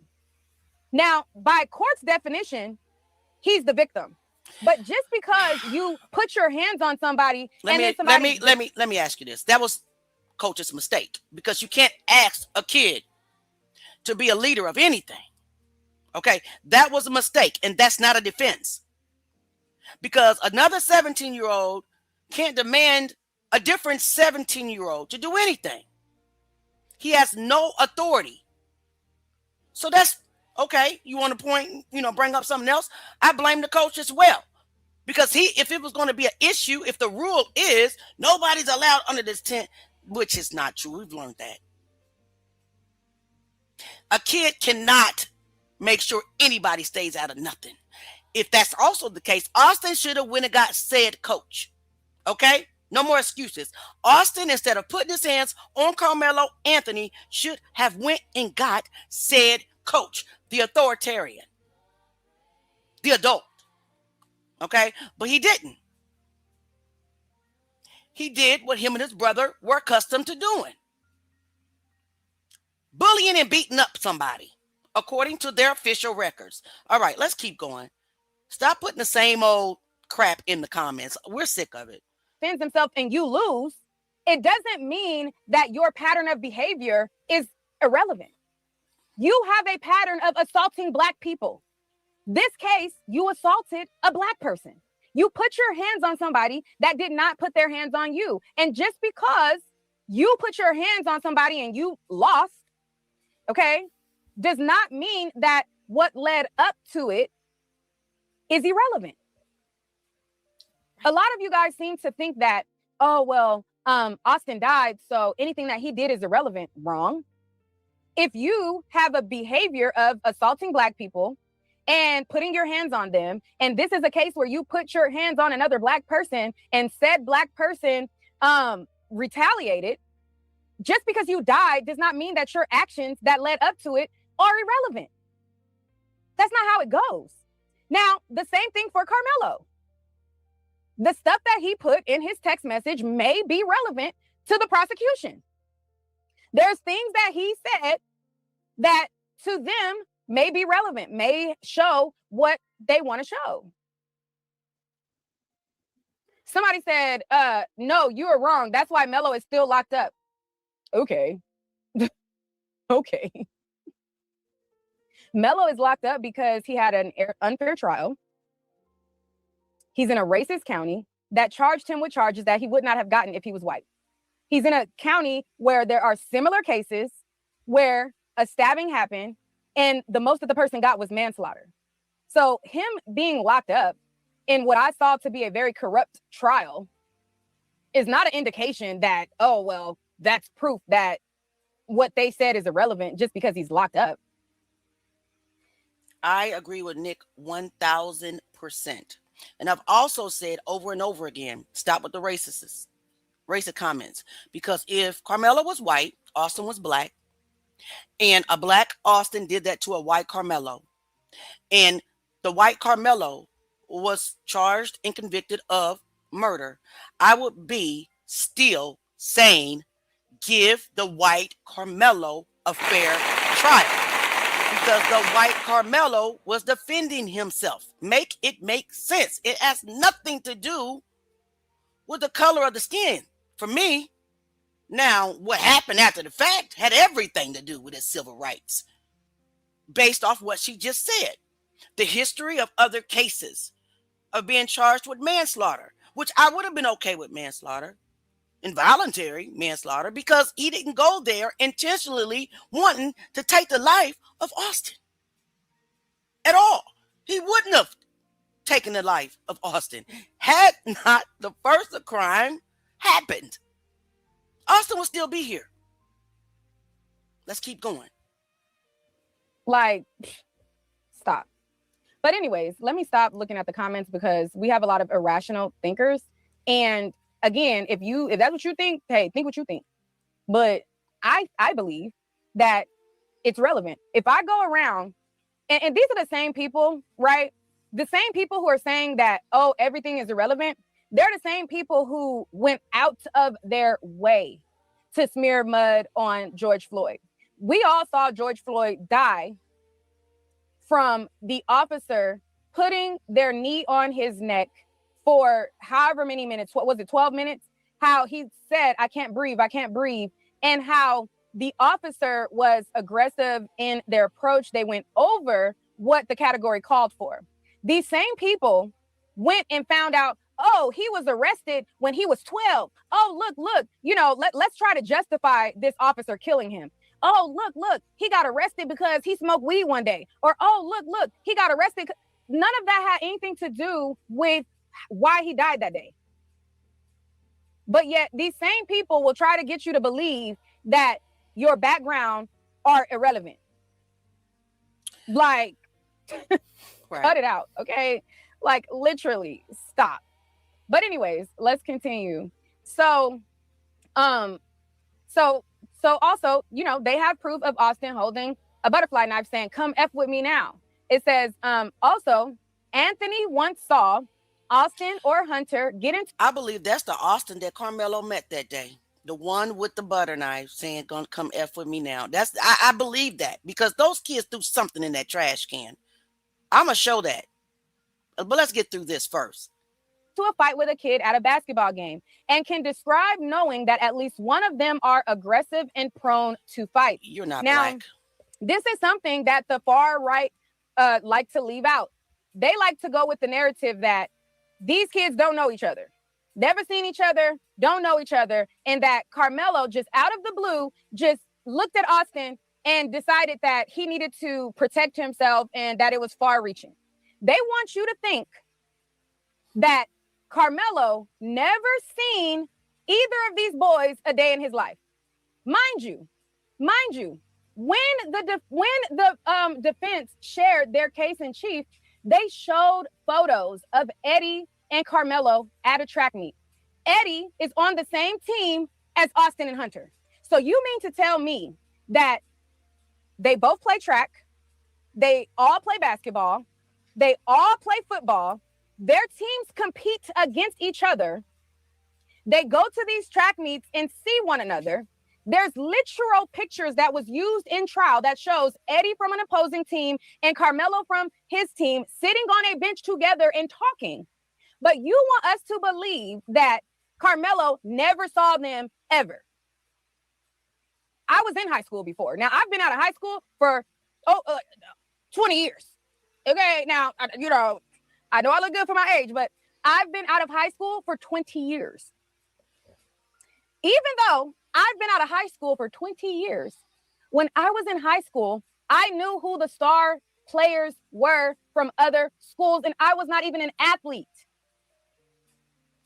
The athletes know who other athletes are, especially if they are thugs that are menaces to society, always assaulting Black people. They know that. You guys have picture of them together. Let me see if I can find the picture of Eddie and Karmelo sitting on the bench together at the track meet. One second, let me see if I can find the picture. Because these same people want you to believe that, oh, that's a lie. Karmelo didn't know them. He didn't know them at all. But yet they literally have pictures of them sitting together at the track meet. Hold on, let me try to pull it up real quick. Hold on.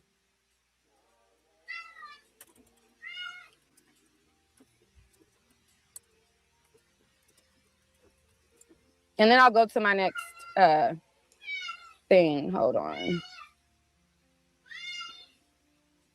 There's the website that has all of the Let me see. They released all of the pictures. I thought I had it, but hold on. They have it on the website though.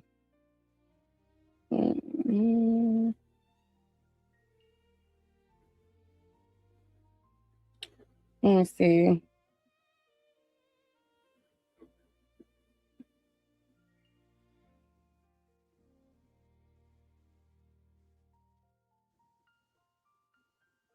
Hold on.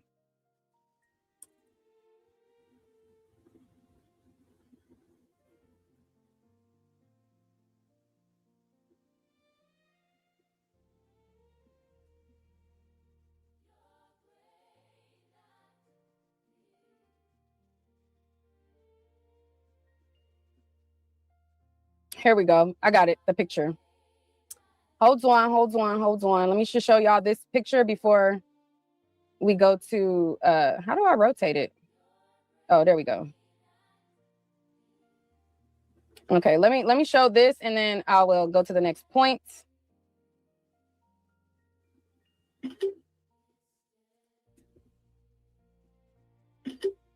All right, hold on. 1 second.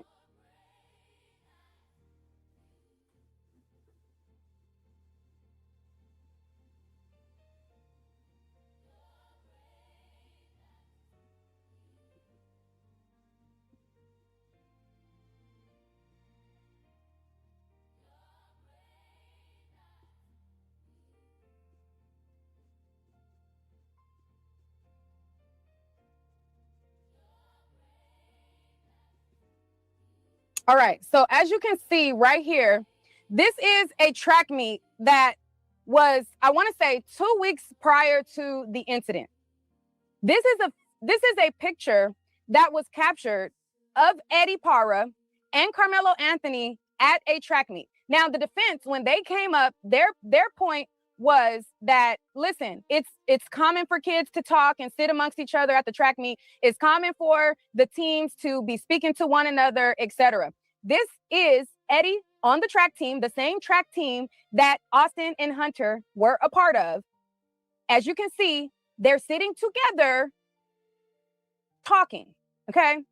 So if you go in a little bit closer, it is Eddie Para has on the yellow, and Karmelo has on the red and black with the gray top. Okay, so there's evidence that just because you go to different schools, that doesn't mean that you don't know each other, you don't intermingle with each other. These kids went to different schools and they knew of each other. Okay, now back to what I was saying. So a part of what the Karmelo Anthony's defense wanted people to know was, prior to the incident that happened, there was an incident where Karmelo saw the Metcalf thugs jumping somebody. Okay. Also, if you look at Karmelo's text, which I'll show you next, you'll see that he's been jumped before. Number one, he's been jumped before. Number two, he saw them jumping people. Okay. He witnessed it at another game. For the people to say, well, he doesn't know who they are, it's not hard to see that these twins and know that they have a reputation, period.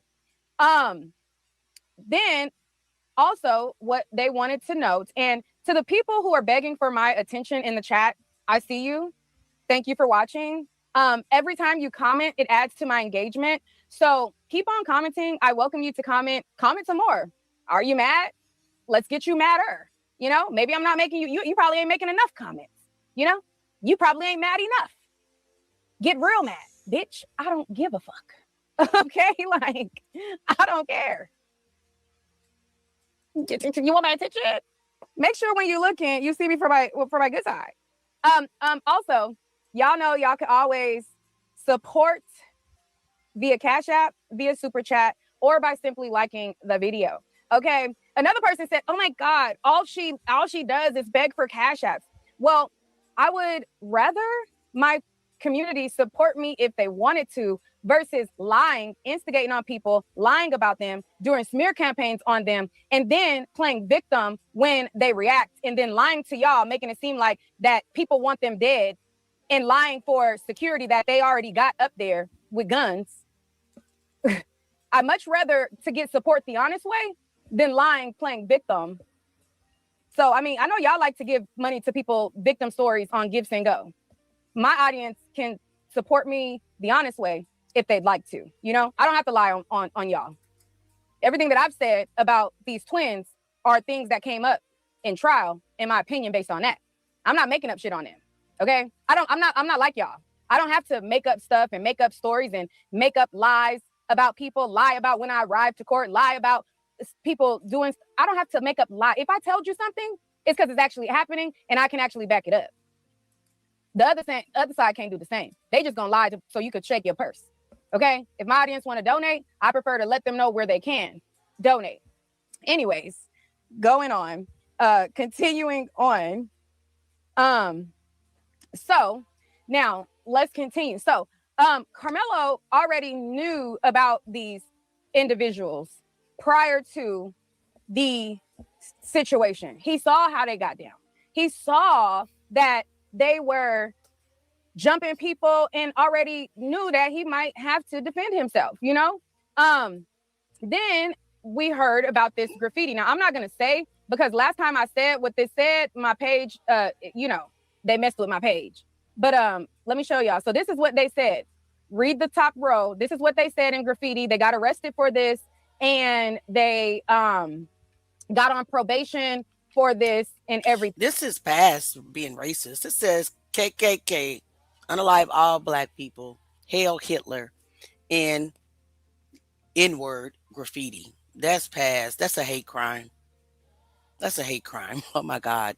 Thing. Okay. This was on their record. The police had body cam footage of it. They were a part of this. And this is what came up in court. Some of the boys who also were in the situation with Karmelo, I remember seeing some of these names also that picked on Karmelo, a part of this whole gig. And Logan's mom said, she said, I would rather him learn now than in 5 years I have to deal with a body bag or something. So their parents knew that the road that they were going down could end up in a bad result. Okay. So after this was uncovered, you had family members who were like, oh no, like, okay, like, I'm glad that the police are dealing with this now so that I don't have to deal with a baddie bag later, because they saw the trajectory that they were going on. Okay. They saw the trajectory that they were leaning into. All right. In addition to this, there was several other bad acts. Okay. There was several other things that was going on where they at a track meet said that they should kill a Hispanic boy. So another time they were at a track meet. It says Austin had messages about killing a student sitting on the bench behind theirs at a track meet. So at a different time, not in relation to Karmelo, a whole other time, they were sitting at the track meet. There was a Hispanic boy who sat in the bench behind. They started texting each other. Okay, they started texting one another, and they said, one egger behind our bench was talking wild. Okay, if you guys are under a rock and you don't know what egger means, egger is slang for a young ghetto Hispanic boy. They, Austin Metcalf, said, kill that MFer. Okay? I have reason to believe they had that same conversation this time.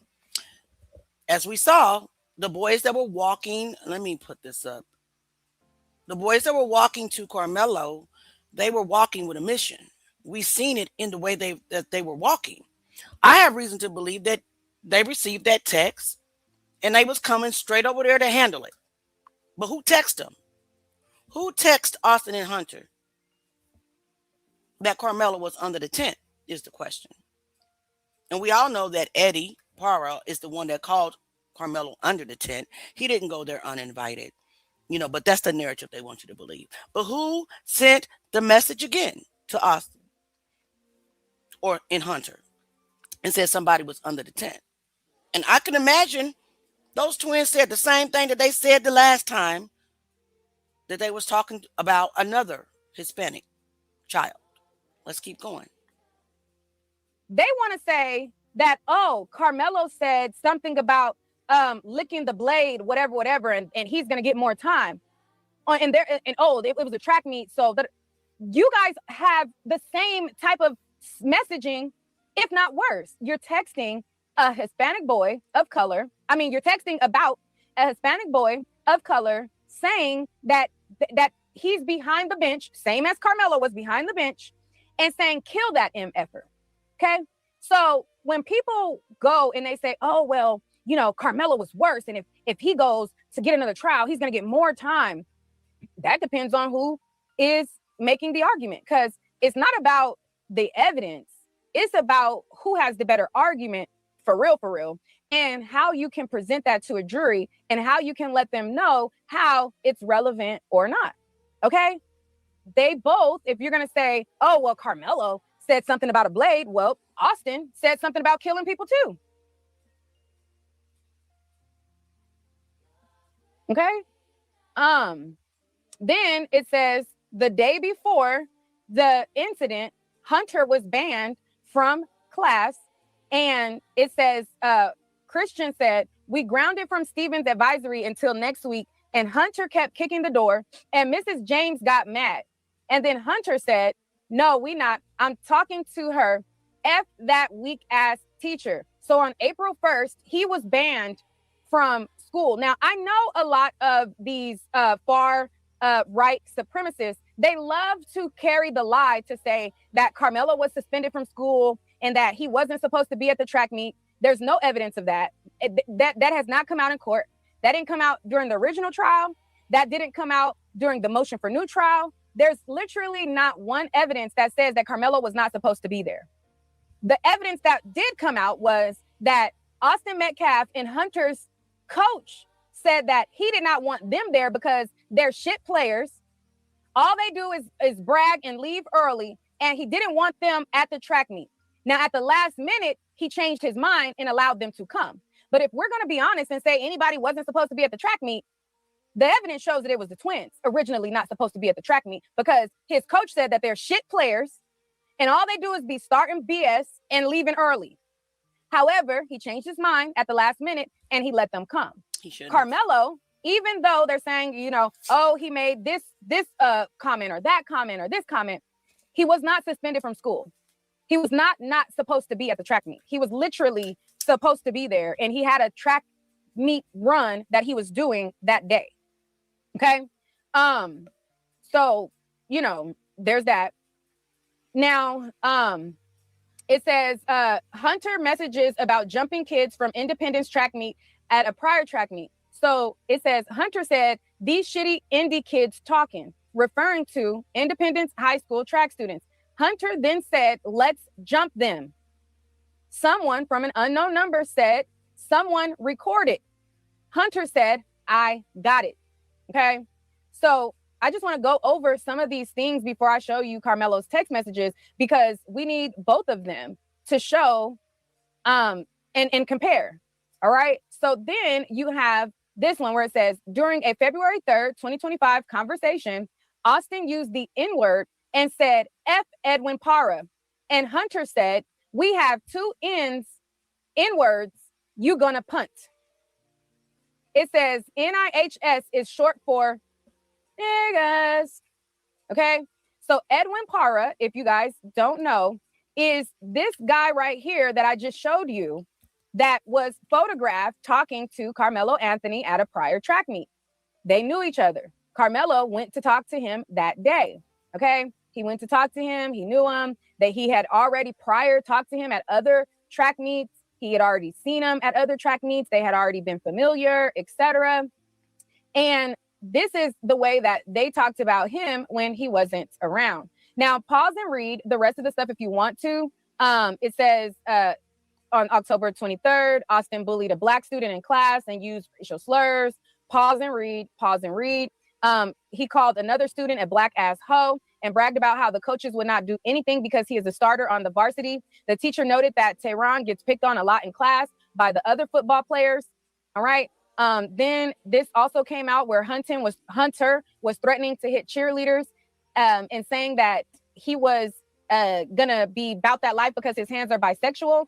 And what that means is that he will hit boys and girls. And the cheerleaders were very scared of these twins. They filed complaints with the school. They were terrified of them because they were bullies. Okay. They were bullies. There was emails between the parents. There was emails between the staff because these kids were bullies, and nothing happened because they got away with it. All right. It says May 2018, Austin and Hunter bullied and assaulted Ashley Jenkins and were arrested for assault. Metcalf and Jenkins shoving incident. It says on May 14, 2018, an incident between Austin Metcalf and Ashley Jenkins marked as Amberly Bergman in the grand jury testimony. It says Ashley Jenkins, a student at Bright Elementary School, was participating in a game of capture the flag during PE class. While trying to tag Austin Metcalf, she accidentally touched his face. This angered Austin, who then forcefully shoved Jenkins to the ground, using both hands, causing her to suffer bruises and pain in her shoulders. Jenkins went to the hospital where she was diagnosed with a deep bruise, contusion on her left shoulder as a result of the trauma. It says Kutney mother stated that Jenkins is frequently targeted for bullying by Austin and his twin brother, both at school and their neighborhood, etc. All right. So it says Austin was arrested for assault causing bodily injury. Okay. And then it went down the list of other assaults on women and other things that were documented to have happened. This is him punching Sadie in the face. Pause and read. Another instance was messages about them getting kicked out of a football game and wanting to beat up kids. This is text threads. So again, when the defense showed some of the messages, this is how the defense laid out what the text message said, right? So as you can see, it says, someone named William messaged what happened today at the game. How come y'all left? Austin replied, got kicked out. William, dang, why y'all getting a fight or something? Austin said, almost. Hunter said they were talking. But look at how they posted it, right? So when the defense put up their exhibit, they didn't put up a bunch of screenshots that took up a lot of space. The prosecution knows that they have this information and they can show it if they want. Like, if this information was false, the prosecution would object to it. So when they did their evidence, they just jotted down, hey, this is what this person said, this is what this person said, and they took up minimal space. Once I show you the messages from Karmelo, you're going to see how they took screenshots of the messages, and they'll put like one little screenshot, they'll squeeze it and fill up the page, and how they just wasted a bunch of papers. And with that, now they're trying to craft the narrative like, oh, look, we have more pages than them, so we have more bad stuff on Karmelo. Matter of fact, let me show y'all just an example really quickly. Hold on. Let me show y'all an example of what I mean real quick. So let me put this up. Let me show y'all an example real quick.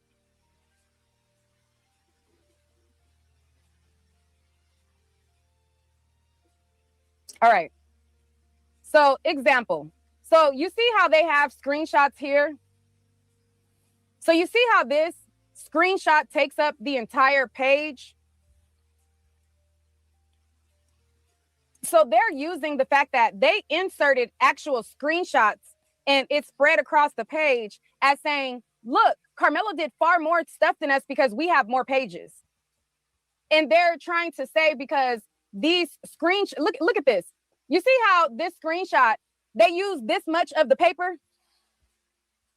You see how much is left on the page? So they put these little screenshots in there. And their thing is, oh, well, because our pages equaled up to 75, that we got more bad stuff on Karmelo than they got on Austin because they only had 22 pages. Matter of fact, let me show y'all the interview that Jeff Metcalf did. 1 second. To show y'all what I mean by how they're trying to spin it.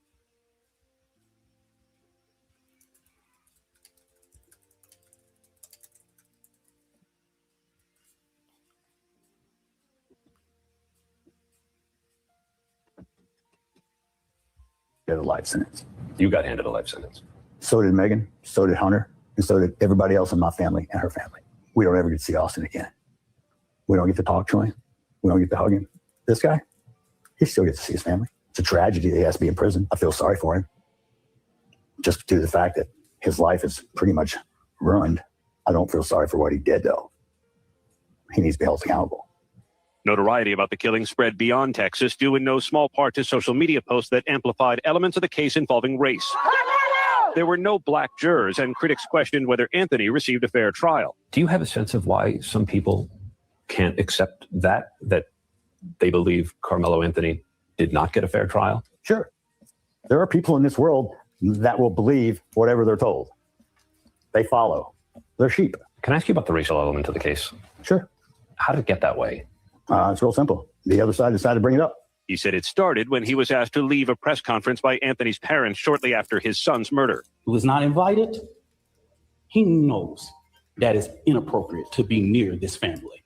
I think that day is when race was really entered into it. Because till that point, I never looked at it as a black and white thing. It was a right and wrong thing. That's all. Whoever did it, my first question was one, where's his parents? How was he raised? Why did this happen? Not, oh, he's black, he must be guilty. It never even crossed my mind.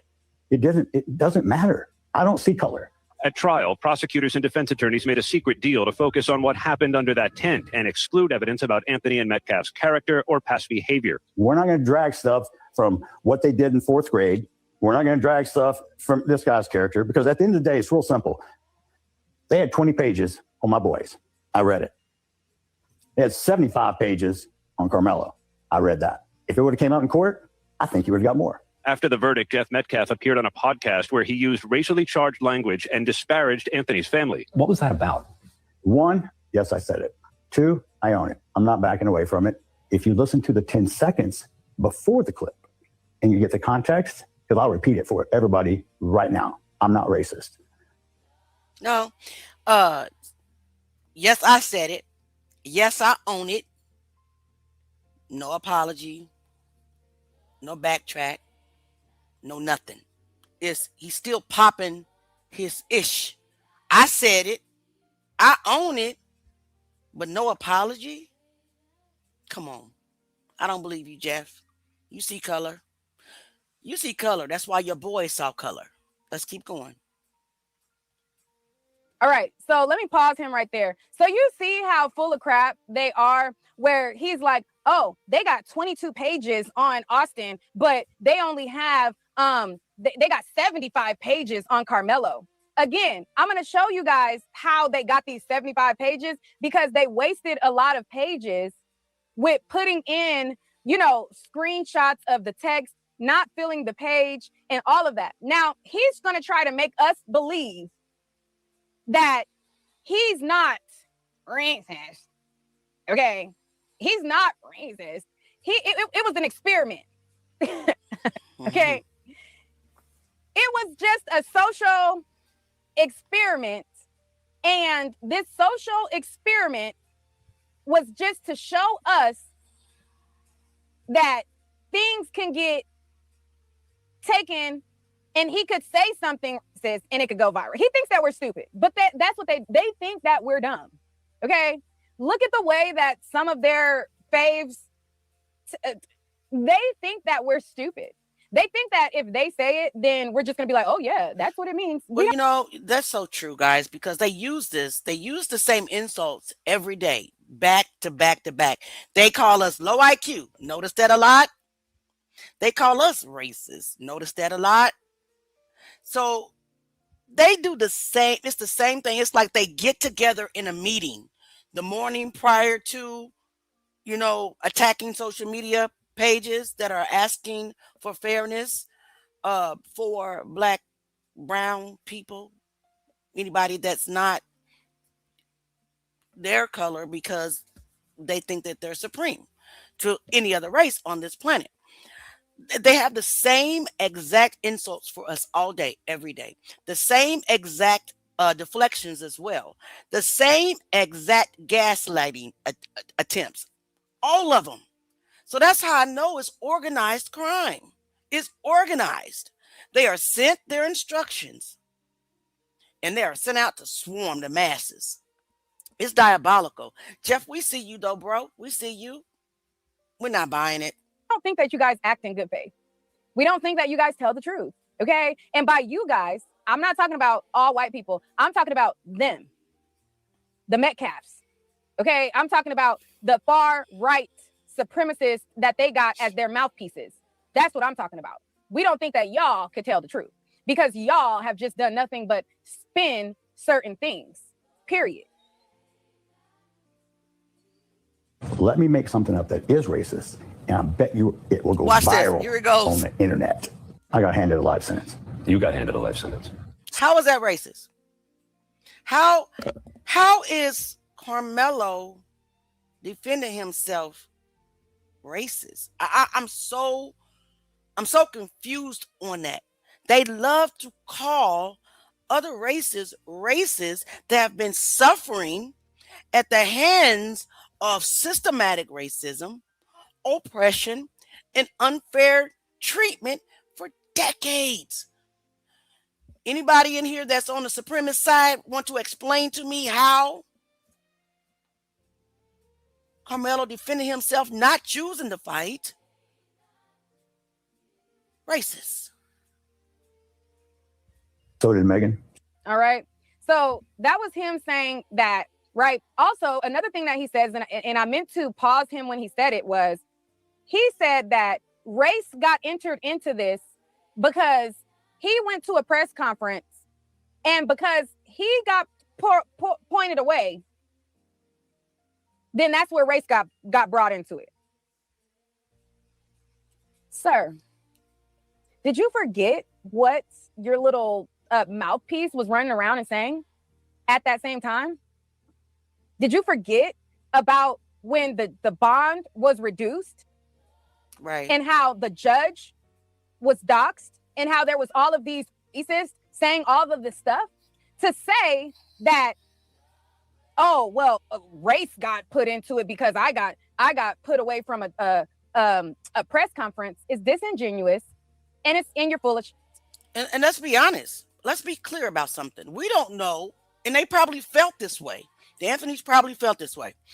If Jeff is approaching to attack them, because what happened between Austin, Hunter, and Karmelo, or not, he should have gave a, if he was really sincere about going to that press conference or whatever in peace and in love and in forgiveness, why not call their representative and say, hey, I want the air to be cleared. I'm in a forgiving mood. I want this to be peaceful. Is it okay that I come to the press conference? Because they didn't know what his intentions were.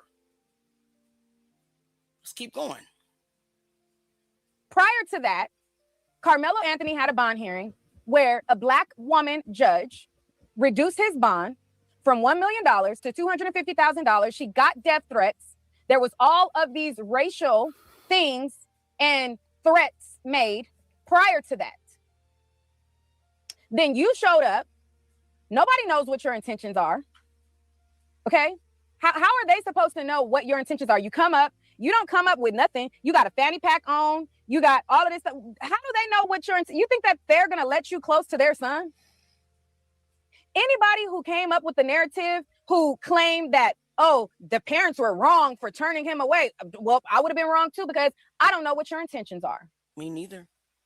I don't know what your intentions are, sir. You didn't make your intentions clear. You didn't make your intentions clear. And the same way that they didn't know what your intentions are, you're now, fast forward, you're now using the fact of this press conference as a means to make further threats. Now, again, the far right supremacists will try to make us think that what he's saying here is not a threat. We're not dumb. Let me see okay? what he says here. We're not idiots. Let me read what he says here, guys. Let me see if I can blow it up. I'm going to have to go. It says, this is the most recent message that he sent to Dominique, which is the advocate that was working with the Anthony's. And this was after the new trial was denied. He is on his BS. He's been in my comments before, trying to bully me. I have the screenshots. Jeff Metcalf, yes, has been in my comments before. Okay. He's saying, say it to my face, you're a coward, called you out, and you slither away. When the denied ruling is issued, because this is after the hearing, but waiting on the ruling, you going to have another press conference. I promise to attend. See you around. So, Jeff, you can't go around antagonizing people and bullying people and expect them to feel safe and then go to the press and tell the world that the other side started it, the race baiting war or whatever you call it, and that you're not racist. When you won't walk back the things that you said, you won't walk them back because that's really how you feel. But people, they're not thinking.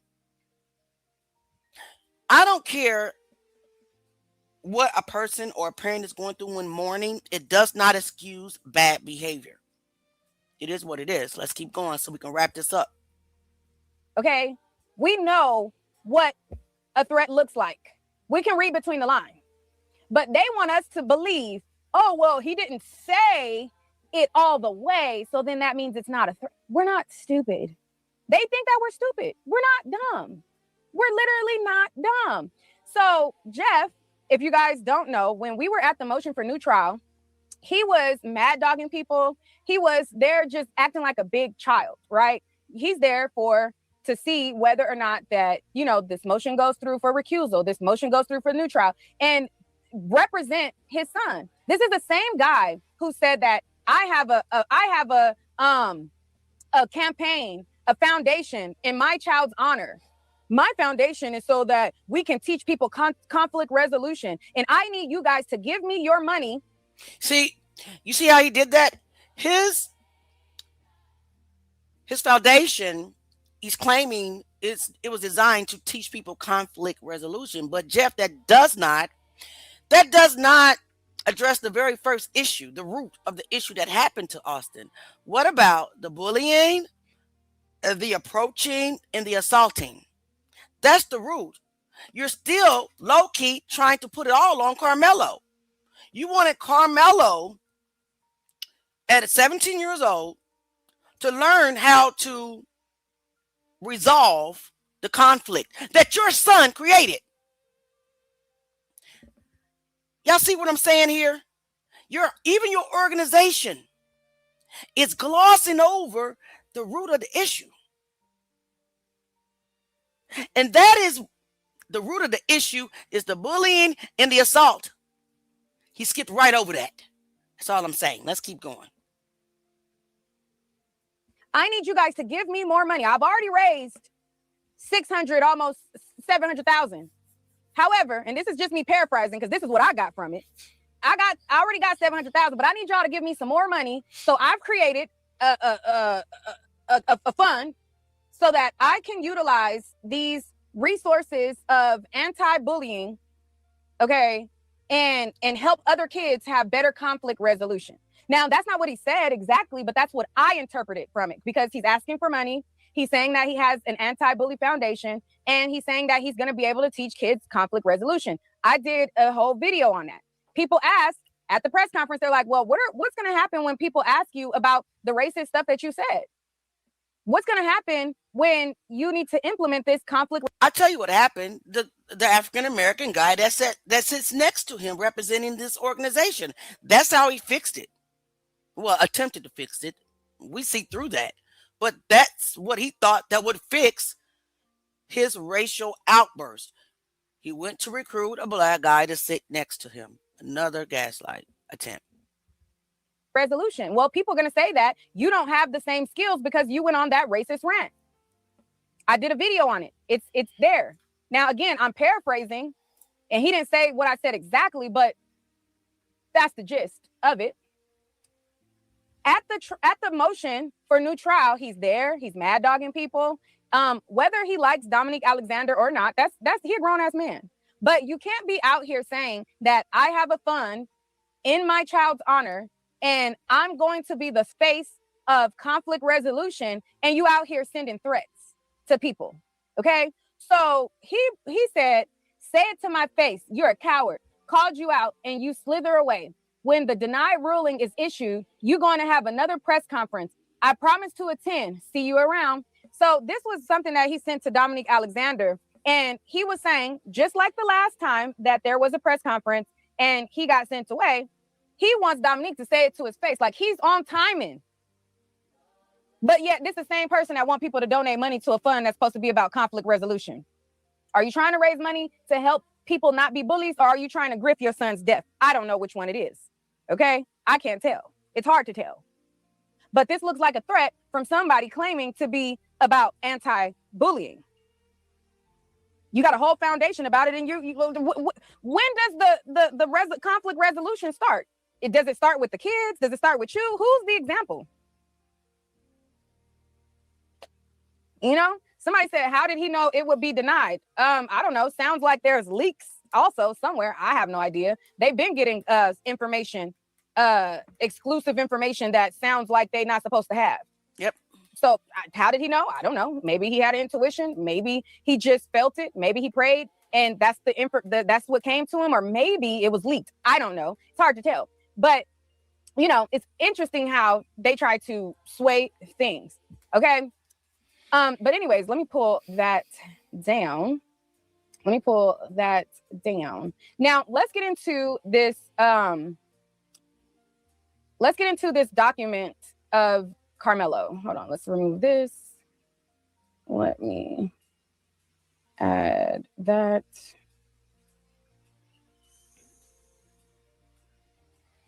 All right. So I put my watermark on the document. If you cannot see the document, then I'll just read out to you what it says.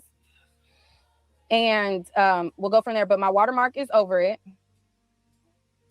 And let's go from there. Hold on. Where is it? Okay.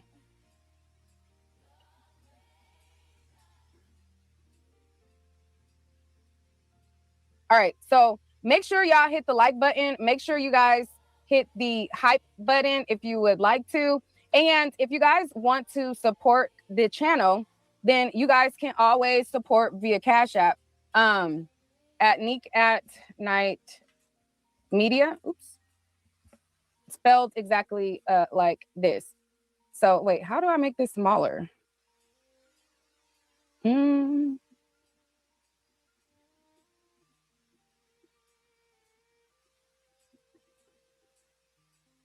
Okay. Yeah, that was a little bit too big. All right, so Neek at Night Media is if you guys want to support. Now, let's get into this document for Karmelo, and let's get into what it says. So as you can see right here, hold on. All right, so it starts out with, it says state's notice of intents and to use extraneous offenses. So it says, come now, the state of Texas, and hereby gives notice of her intent pursuant to Texas Code, blah, blah, blah, that during presentation of state's case in chief or during punishment in the above captioned and numbered criminal action, the following crimes, wrongs, or acts other than the acts alleged in the indictment may be introduced. Notice is provided in part through screenshots of certain text messages, exchanges. The screenshots may include only a portion of the entire exchange. On April 2nd, 2025, the morning of the offense, the defendant's girlfriend, Valeria Torres Perez, reported to Centennial High School staff member that the defendant was engaging in stalking behavior to include but not limited to driving by her home and refusing to allow her to end their relationship. On April 2nd, 2025, early the day of the offense, the defendant sent a text message stating, I'm low-key on the verge, and then emphasized the message. So here is the message at the bottom where it says, I'm low-key on the verge, okay? And in court, the defense says that this is not true, okay? So the prosecution is able to say, hey, this is what we plan to say. The defense, when they got up to speak about it, they said, listen, we have evidence of the opposite. We have evidence that that's not what she said. We have evidence that she was ready to testify and she does not agree with the characterization of him stalking her. So you have the prosecution saying, hey, we got evidence that he stalked her. The defense says, well, we ready to put her on the stand and show that that's not true. Now, according to them, they're saying that if he went to trial, then they would put up, I guess the principal that she was supposed to have talked to, etc. All right. So then it says, hold on.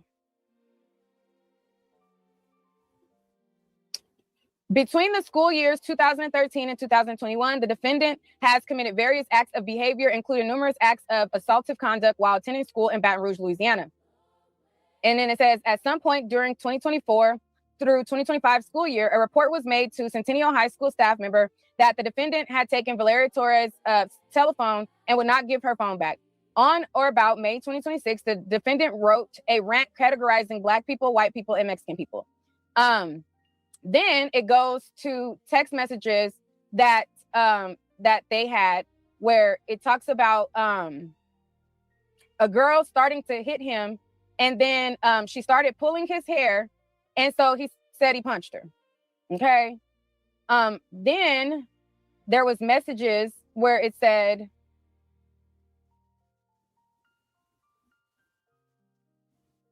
let me show you.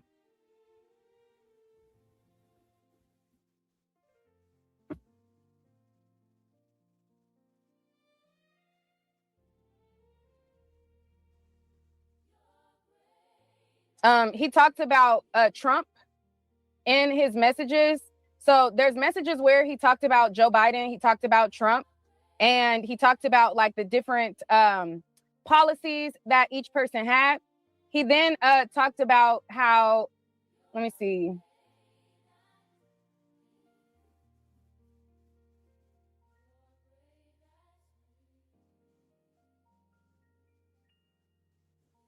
One second.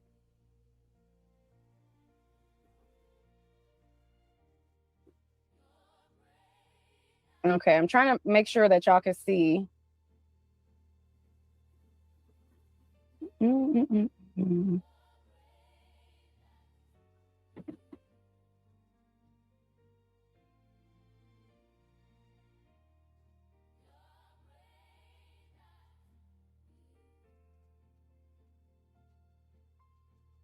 Somebody said, why is him talking about politics being brought up? Because they're trying to use anything so that like, they're trying to show like, okay, any group that could possibly be mad at him or withdraw support, like, let's bring it up.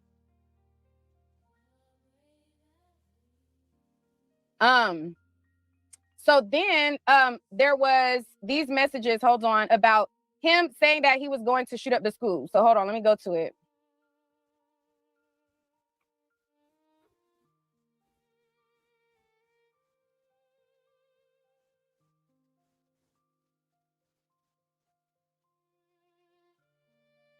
All right. So right here, hold on, let me move this down. So right here, it says on or about April 14th, 2023, the defendant was discussing a school shooting. These statements were made in a text conversation with phone number blank. All right. And I had to heavily redact numbers out of here. Okay. It says on April 14th, 2023, he sends a text. And when it says unknown direction, that is just his text message going out. So the text messages that say unknown direction are his messages. And the text messages that say received are text messages that he received.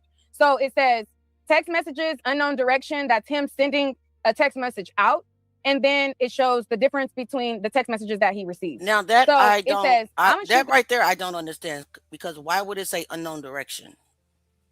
Why would it say unknown direction if that's his text message going out? That's weird to me, but let's keep going. The school up tomorrow. Somebody says, what? And then he says, with my blick. And then he sends an emoji. When you look at certain emojis, it doesn't show what it is when you pull it up on a computer. Like every emoji that you have on your phone, it doesn't show. But this tells you that this was an emoji sent. Then obviously this must have said that like, oh, I'm just playing, just kidding, or something like that. And then the person says, phew. So he says, I would never. Okay. So then it says that he would never do that.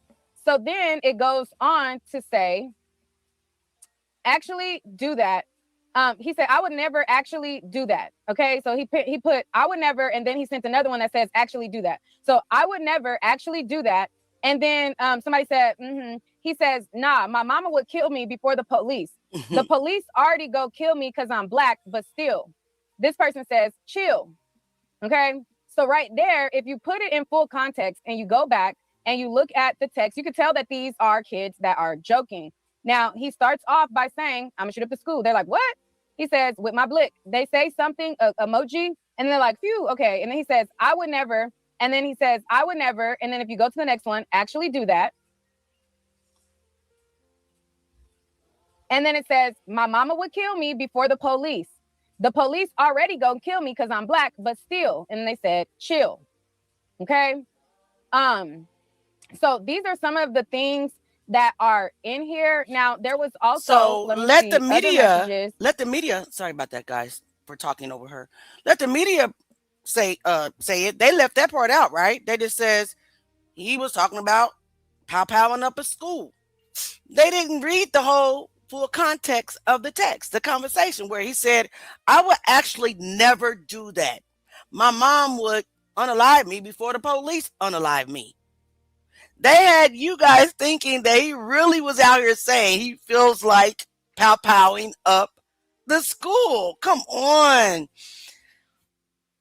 My God. In here about different altercations that he had with people. Where one post where he says that, you know, people was looking at him weird, that in Louisiana he got suspended, and the same day he came back, he got into a fight. Also, there was messages about different things. Now, as it pertains to the message, I want to check the date. The message that she's talking about now, okay, so the ones he's talking about now was from April the 14th, 2023.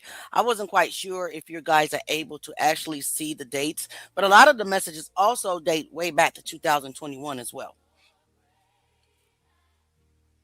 To Valeria, we're going to have a dedicated live for that. Now, in this post, they had pictures of him with his friends, pictures of him, same how Austin and Metcalf them have pictures with like weapons. He had a picture with a weapon on here. Then he had, let me see.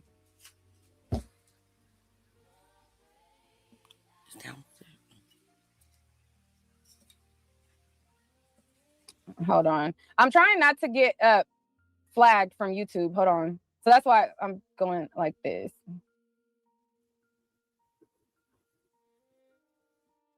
Let me see what, hold on. 1 second, y'all.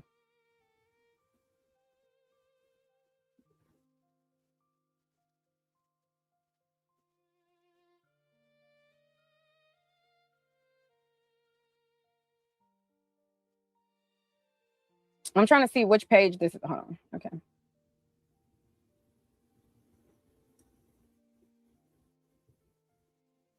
All right. So this is him with his friends, and they showed him the red part. I covered up the firearm, but on here you can see where it shows him. He has a group of friends, and he has a firearm that he's holding in his hand.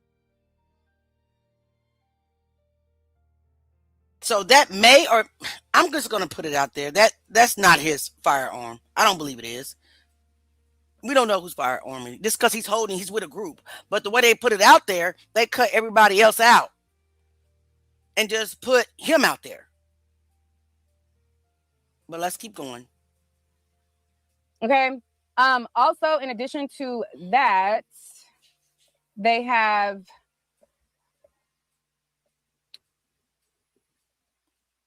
the messages that he said about Black women as well.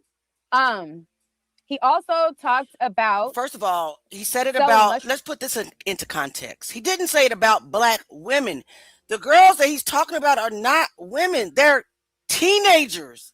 I really wish people would stop calling them Black women. They're Black girls at that time. Let's keep going. Mushrooms.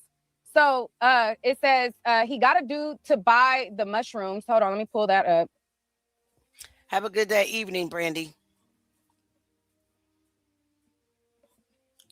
I want to see when these are dated. So it's kind of small, but as you can... Okay, so the ones he's getting ready to go into now are dated December 2024. Okay. December 2024. Keep in mind, he's a teenager. See, again, how they put these messages in there to take up the page, and they're like, oh, look, we got 75 pages of bad stuff on Karmelo. But it's like, you can see how they put these messages to take up the page, and it's spread amongst, pages. So this right here, it says, on or about December 13, 2024, the defendant discussed selling narcotics. This statement was made in a text conversation with Anthony Mendoza. It says, got a dude to buy, and then it's an emoji of a mushroom. And then this is what Anthony sent him. He said, got a dude to buy mushroom. And then Karmelo hit love to the message. On or about December 13th, 2024, the defendant discussed selling narcotics. This statement was made in a text conversation with Anthony Mendoza. Tell that in Jerry, send a flick of the carts. Never mind, 35 a cart, right? He trying to buy these hoes. Okay. And that is him, I guess, making a drug sale. Okay.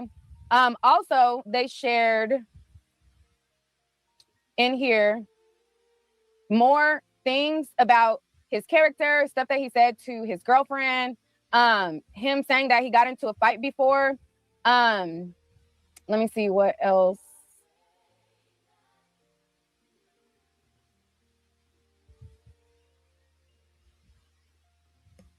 All right. So then there was another message, and hold on, where he made the comments about Black women. All right. Now, again, there's certain people who feel like, oh, Neek, don't show what he said about Black women, because if you say something about, or you show what he said about Black women, then you're feeding into the media. I just want to say that I agree that all messages need to be shown on both sides. I agree 1000%. We cannot pick and choose which messages that we want to magnify and which ones we don't. Because at the end of the day, he still did not get fairness in his trial. And we should not be afraid of his messages. So let's keep going. That's their goal. I cannot control whether or not somebody chooses to support or withdraw support. All I can say is, I'm going to show you what he said. Okay. It's already been posted. I'm not going to act like it's not been posted. However, it is my belief that this situation is bigger than a comment that he made. Somebody said that was not a drug sale. I don't know. Okay. I have no idea. Some of y'all saying that that's a vape. I don't know. I don't know. But hey, I don't know. I'm just saying that's what they said. I don't know what's a sale or not. I don't know nothing about shrooms. Okay. I'm going to show the page about the Black women. Now, I am not showing this so that Black women can no longer support him. I think that what is going on is much bigger than the comment. Okay. But to be transparent and to show you guys, I'm going to show it. Okay. So here it is. And also, there was people who were like, Neek, how are you still supporting? Da, da, da, da, da. I told you guys why. All right. So these are the text messages right here. So there was this, it says, on or about March 16, 2025, the defendant captured a video stating, all you pussy ends comes live. You know where I'm at, pussy. Okay. So these text messages are for March 24th, 2025. Okay. Let's keep going. In. On my mama life, you ends know where I'm at. B word. Okay. So on here, if you look, you can tell that he has a bruise on his face. Well, it looks like a bruise to me. And so then it says, on or about March 24th, 2025, the defendant sent a racist text message to Valeria. And in the text message, it says, I effing despise Black B words. And it says, HN, I do not like Black B's. What don't these effing retards understand?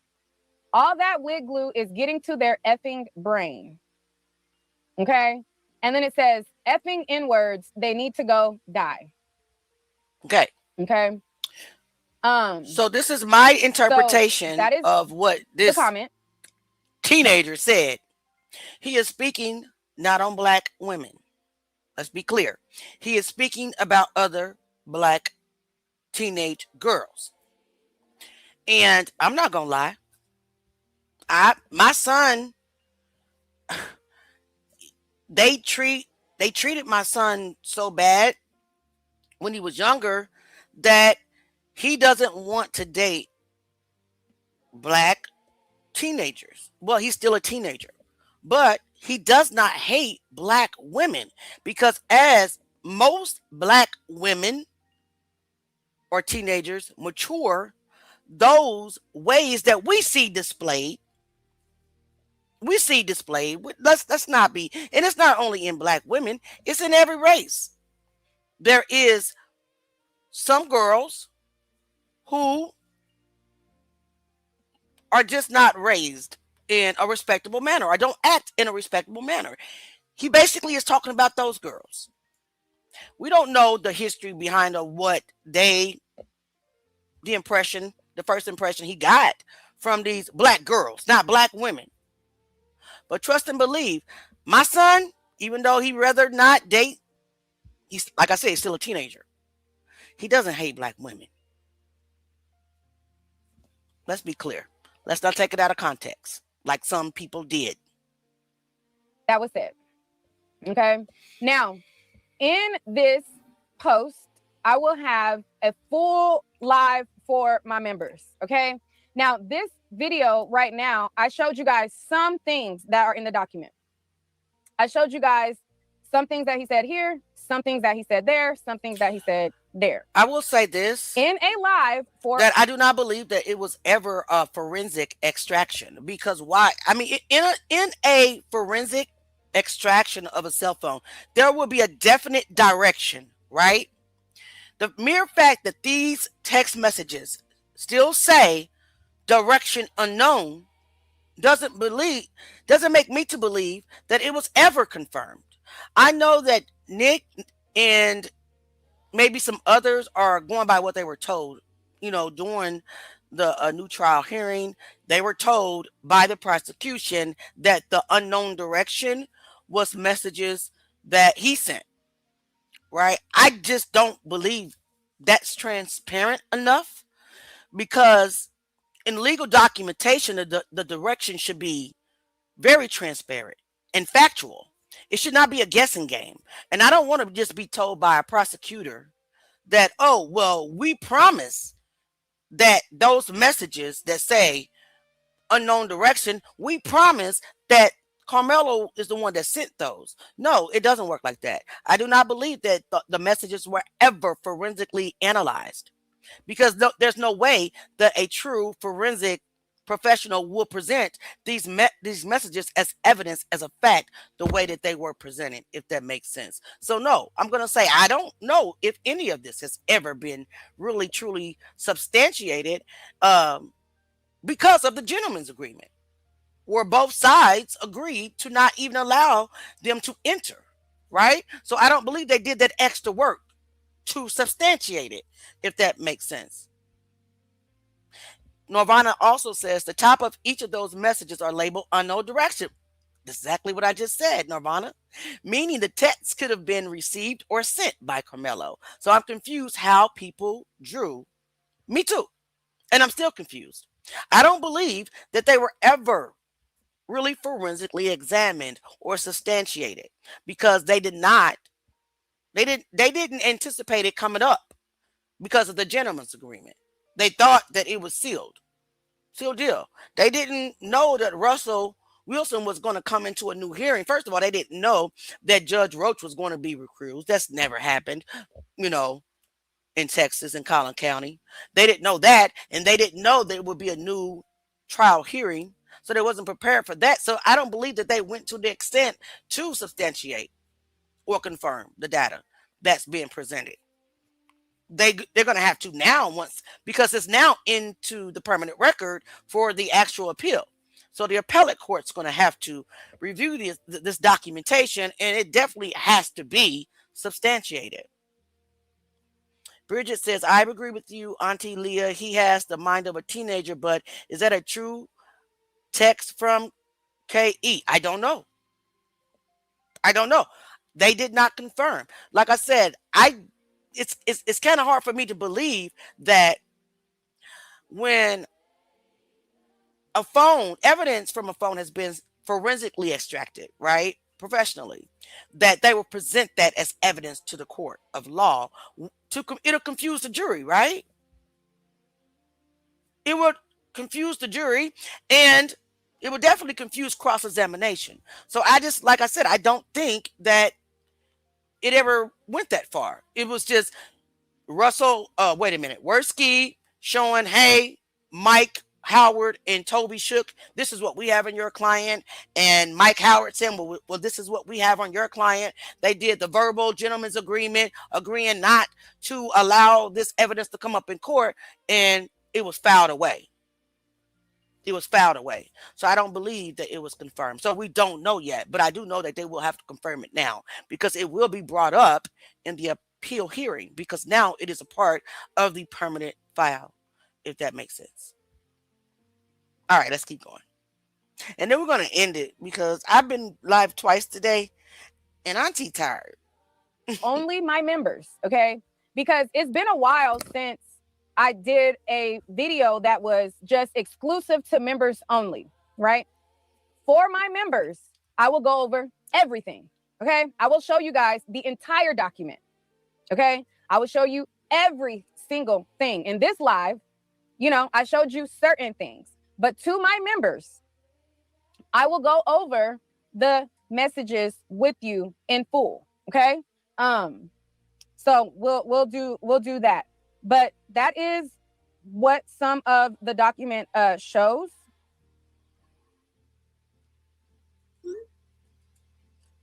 Okay. That is what the document shows. And I still feel like, compared to Austin Metcalf and Hunter Metcalf's behavior, I think show all of it. I think show what Karmelo said, show what Austin said, and put it out there. I don't think that withholding certain parts of it, I don't think that does either one of them any justice. I think that by withholding certain parts, people are able to create certain narratives. Now, I heard that the messages that he made about Black women was only to like a specific girl. Okay, that's what I was told. Now, I would have to hear from him directly to understand what he meant by Listen, that. Okay, guys, again, it's not a Black woman that Karmelo was. I don't know why people keep using that word. It's a Black teenage girl or black teenage girls. And that's not be naive.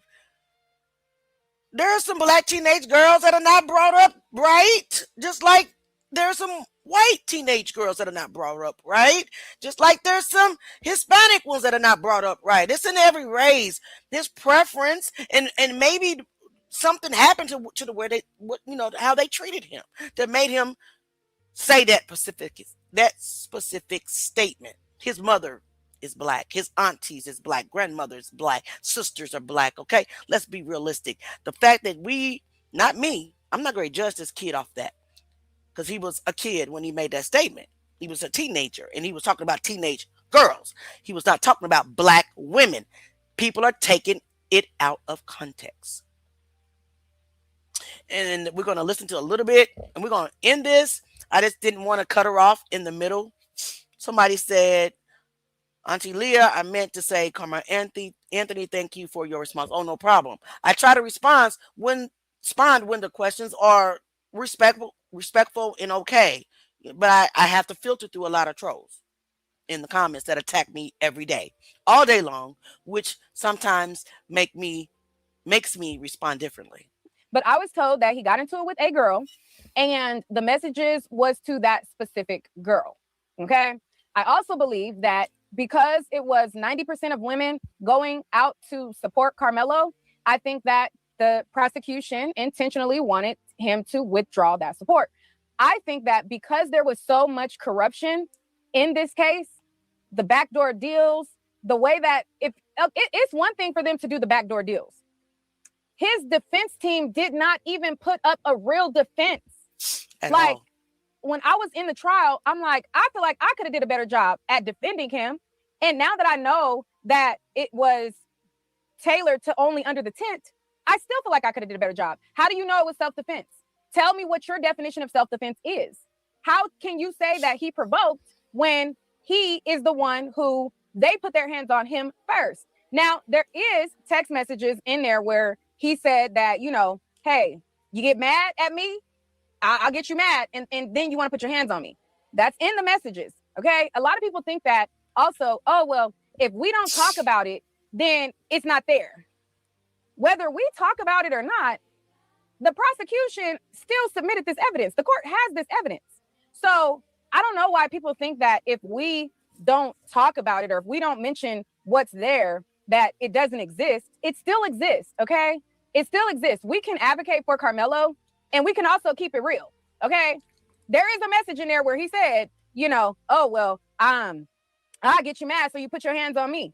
Hey, I feel like that's something that the court can use to support their argument. But I also feel like there's way more that the defense can use to show the contrary. You get what I'm saying? So just because it's there doesn't mean that, oh, no, we can't talk about it. We can talk about it all. Because at the end of the day, the prosecution, if you don't talk about it, do you think the prosecution's not? Do you think that the far right wing is not? Do you think that if we don't mention the comments that he made about black women, that they don't we have to talk about these things, okay? We still have to talk about these things. I'm still going to talk about them. So with that being said, I wanted to go over what some of the things have in the document, and in my members only live. I don't know if I'm gonna do it later today or if it's gonna be tomorrow, because I'll be telling y'all, hey, I'm gonna do this, this, and this. I don't know if it's gonna be later today or tomorrow, but I am going to do a live where it's gonna be for my members, and I'm gonna go over everything. I'm gonna show y'all the pictures of the weapons. I'm gonna show y'all the text that he sent to Valeria. I'm gonna show y'all everything, but that's gonna be for us, the Night Owls, okay? So if you're not a member, then become a member. If you care, you don't care, hey, that's up to you. Let me check my email really quickly before I end the live. All right, guys. So I believe that is the end of the public part, that she went over the next part, the more in-depth review of the evidence. It's under her members only paywall. So I'm going to give you her channel so that if you're interested in reviewing the in-depth information, please just join our membership, join our channel, subscribe to our channel, join our membership. Okay, and get as much information as you can so that you can come to your own decision. A lot of us are out here making our decision on whether we want to support the self-defense defense claim or not, just based off emotions. A lot of people are thinking, oh, this is just race. You're race baiting. No. Like I said, if Karmelo was white and Austin was black, I would still say free Karmelo. Because in my opinion, he was defending himself. Hey, Kat, it's okay. It's okay. Shabbat Shalom. It's all right. We're about to end it, though, Kat. We are about to end it. I've been live twice today. But, guys, I want to appreciate you guys. If you like it here, subscribe to the channel. Hit the notifications bell. We are live often. Almost every day. Sometimes I get tired and exhausted, and I don't want to talk anymore. I got to regroup. I got to, get rejuvenated or edify myself in the spirit so I can go on. You know what I'm saying? So I was live twice today. Shout out to my moderator, Kat. Thank you so much for being here. Just in case. She said material evidence was withheld from the jury and deals were made off the record. Should have been grounds for a new trial. With that alone, yes. But we are in the state of Texas in Collin County. Yep, I agree with you, Kat. I encourage you to watch the replay for both lives I did today. Both of them were really good. A lot of information came out.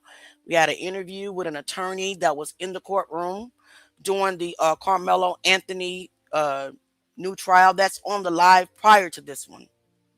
The first part of that live was about Nolan Wells. Go back and replay that, replay gang.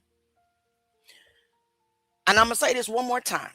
I don't have a racist bone in my body. I don't care how many times you come to my chat on any of my platforms and try to incite that. Everybody that know me for real knows that I love all people. And I've always said there are some beautiful white people. It is in this world. I don't like racist people. I cannot stand white supremacists. I have a speech impediment. You'll learn about me as well. I love white people. I love all people. That hate that you harbor, keep it to yourself. It does not live here. And I can imagine you have a very, very, very miserable life. Come back and kick it with me again. Brandy, I'm sorry if I came off hard on you, baby.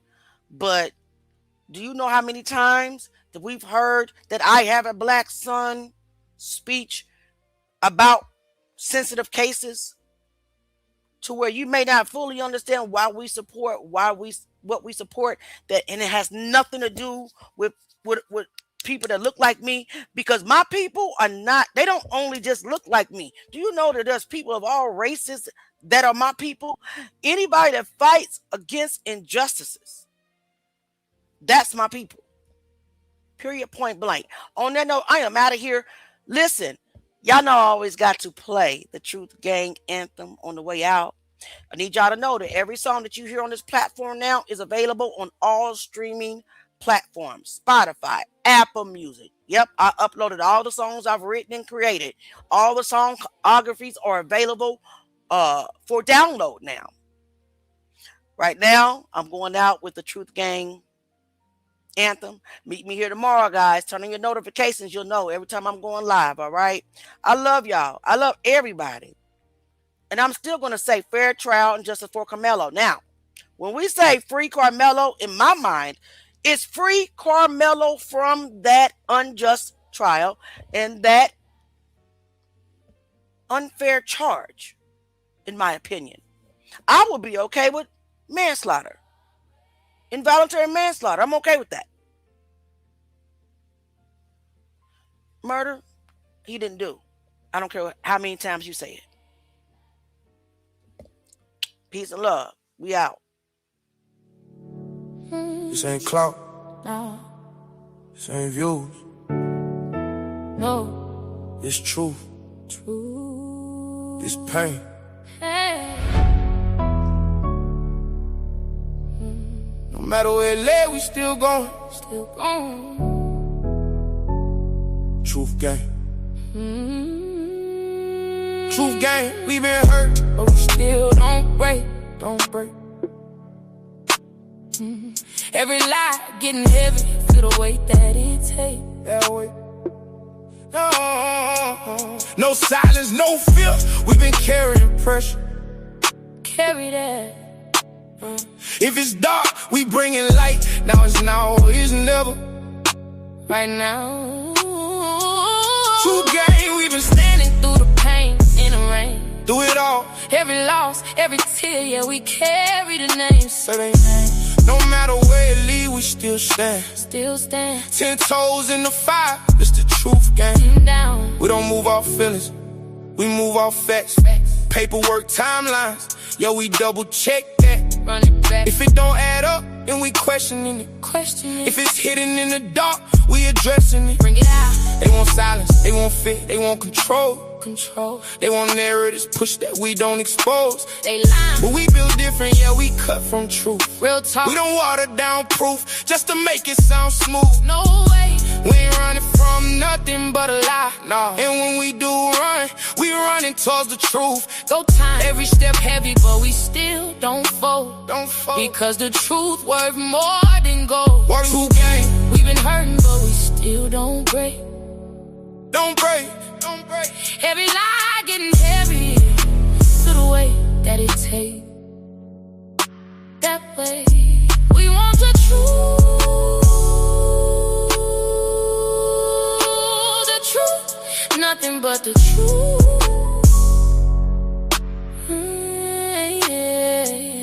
They quiet when it matter, but we loud for 'em. Louder. Candlelight tears. Yeah, we cry for 'em, still crying. They wanna check, try to sell the pain. Nah, but we want truth, we want real names. Real names. Ain't no healing if the truth is. No, ain't no peace if they slide it. They politic trying to twist the story, but we 10 toes, yeah, we fight for it. Stand on it. We done seen cover-ups, we done seen delay. We done seen evidence get pushed away. Pushed out. We done seen families cry with no answers. While the truth get buried under lies and distractions. But we still here and we still pushing forward. Even when it get heavy, we going harder. This bigger than views, bigger than fame, bigger. This about justice, this about names. Say they name. It's for every mama still crying. Still crying. It's for every name they keep hiding. Say their names. It's for every truth they deny. They lie. We still here. We still rising. We rising. True game, we been hurt, but we still don't break. Don't break. Don't break. Don't break. Yeah. Every lie getting heavy, feel the weight that it take. That way. That way. Yeah. No silence, no fear. We been carrying pressure. Carry that. If it's dark, we bring it light. Now it's now or it's never. Right now, right now. True game, we been spinning through the pain and the rain. Through it all. Every loss, every tear, yeah, we carry the name. Say they name. No matter where it lead, we still stand. 10 toes in the fire, it's the truth game.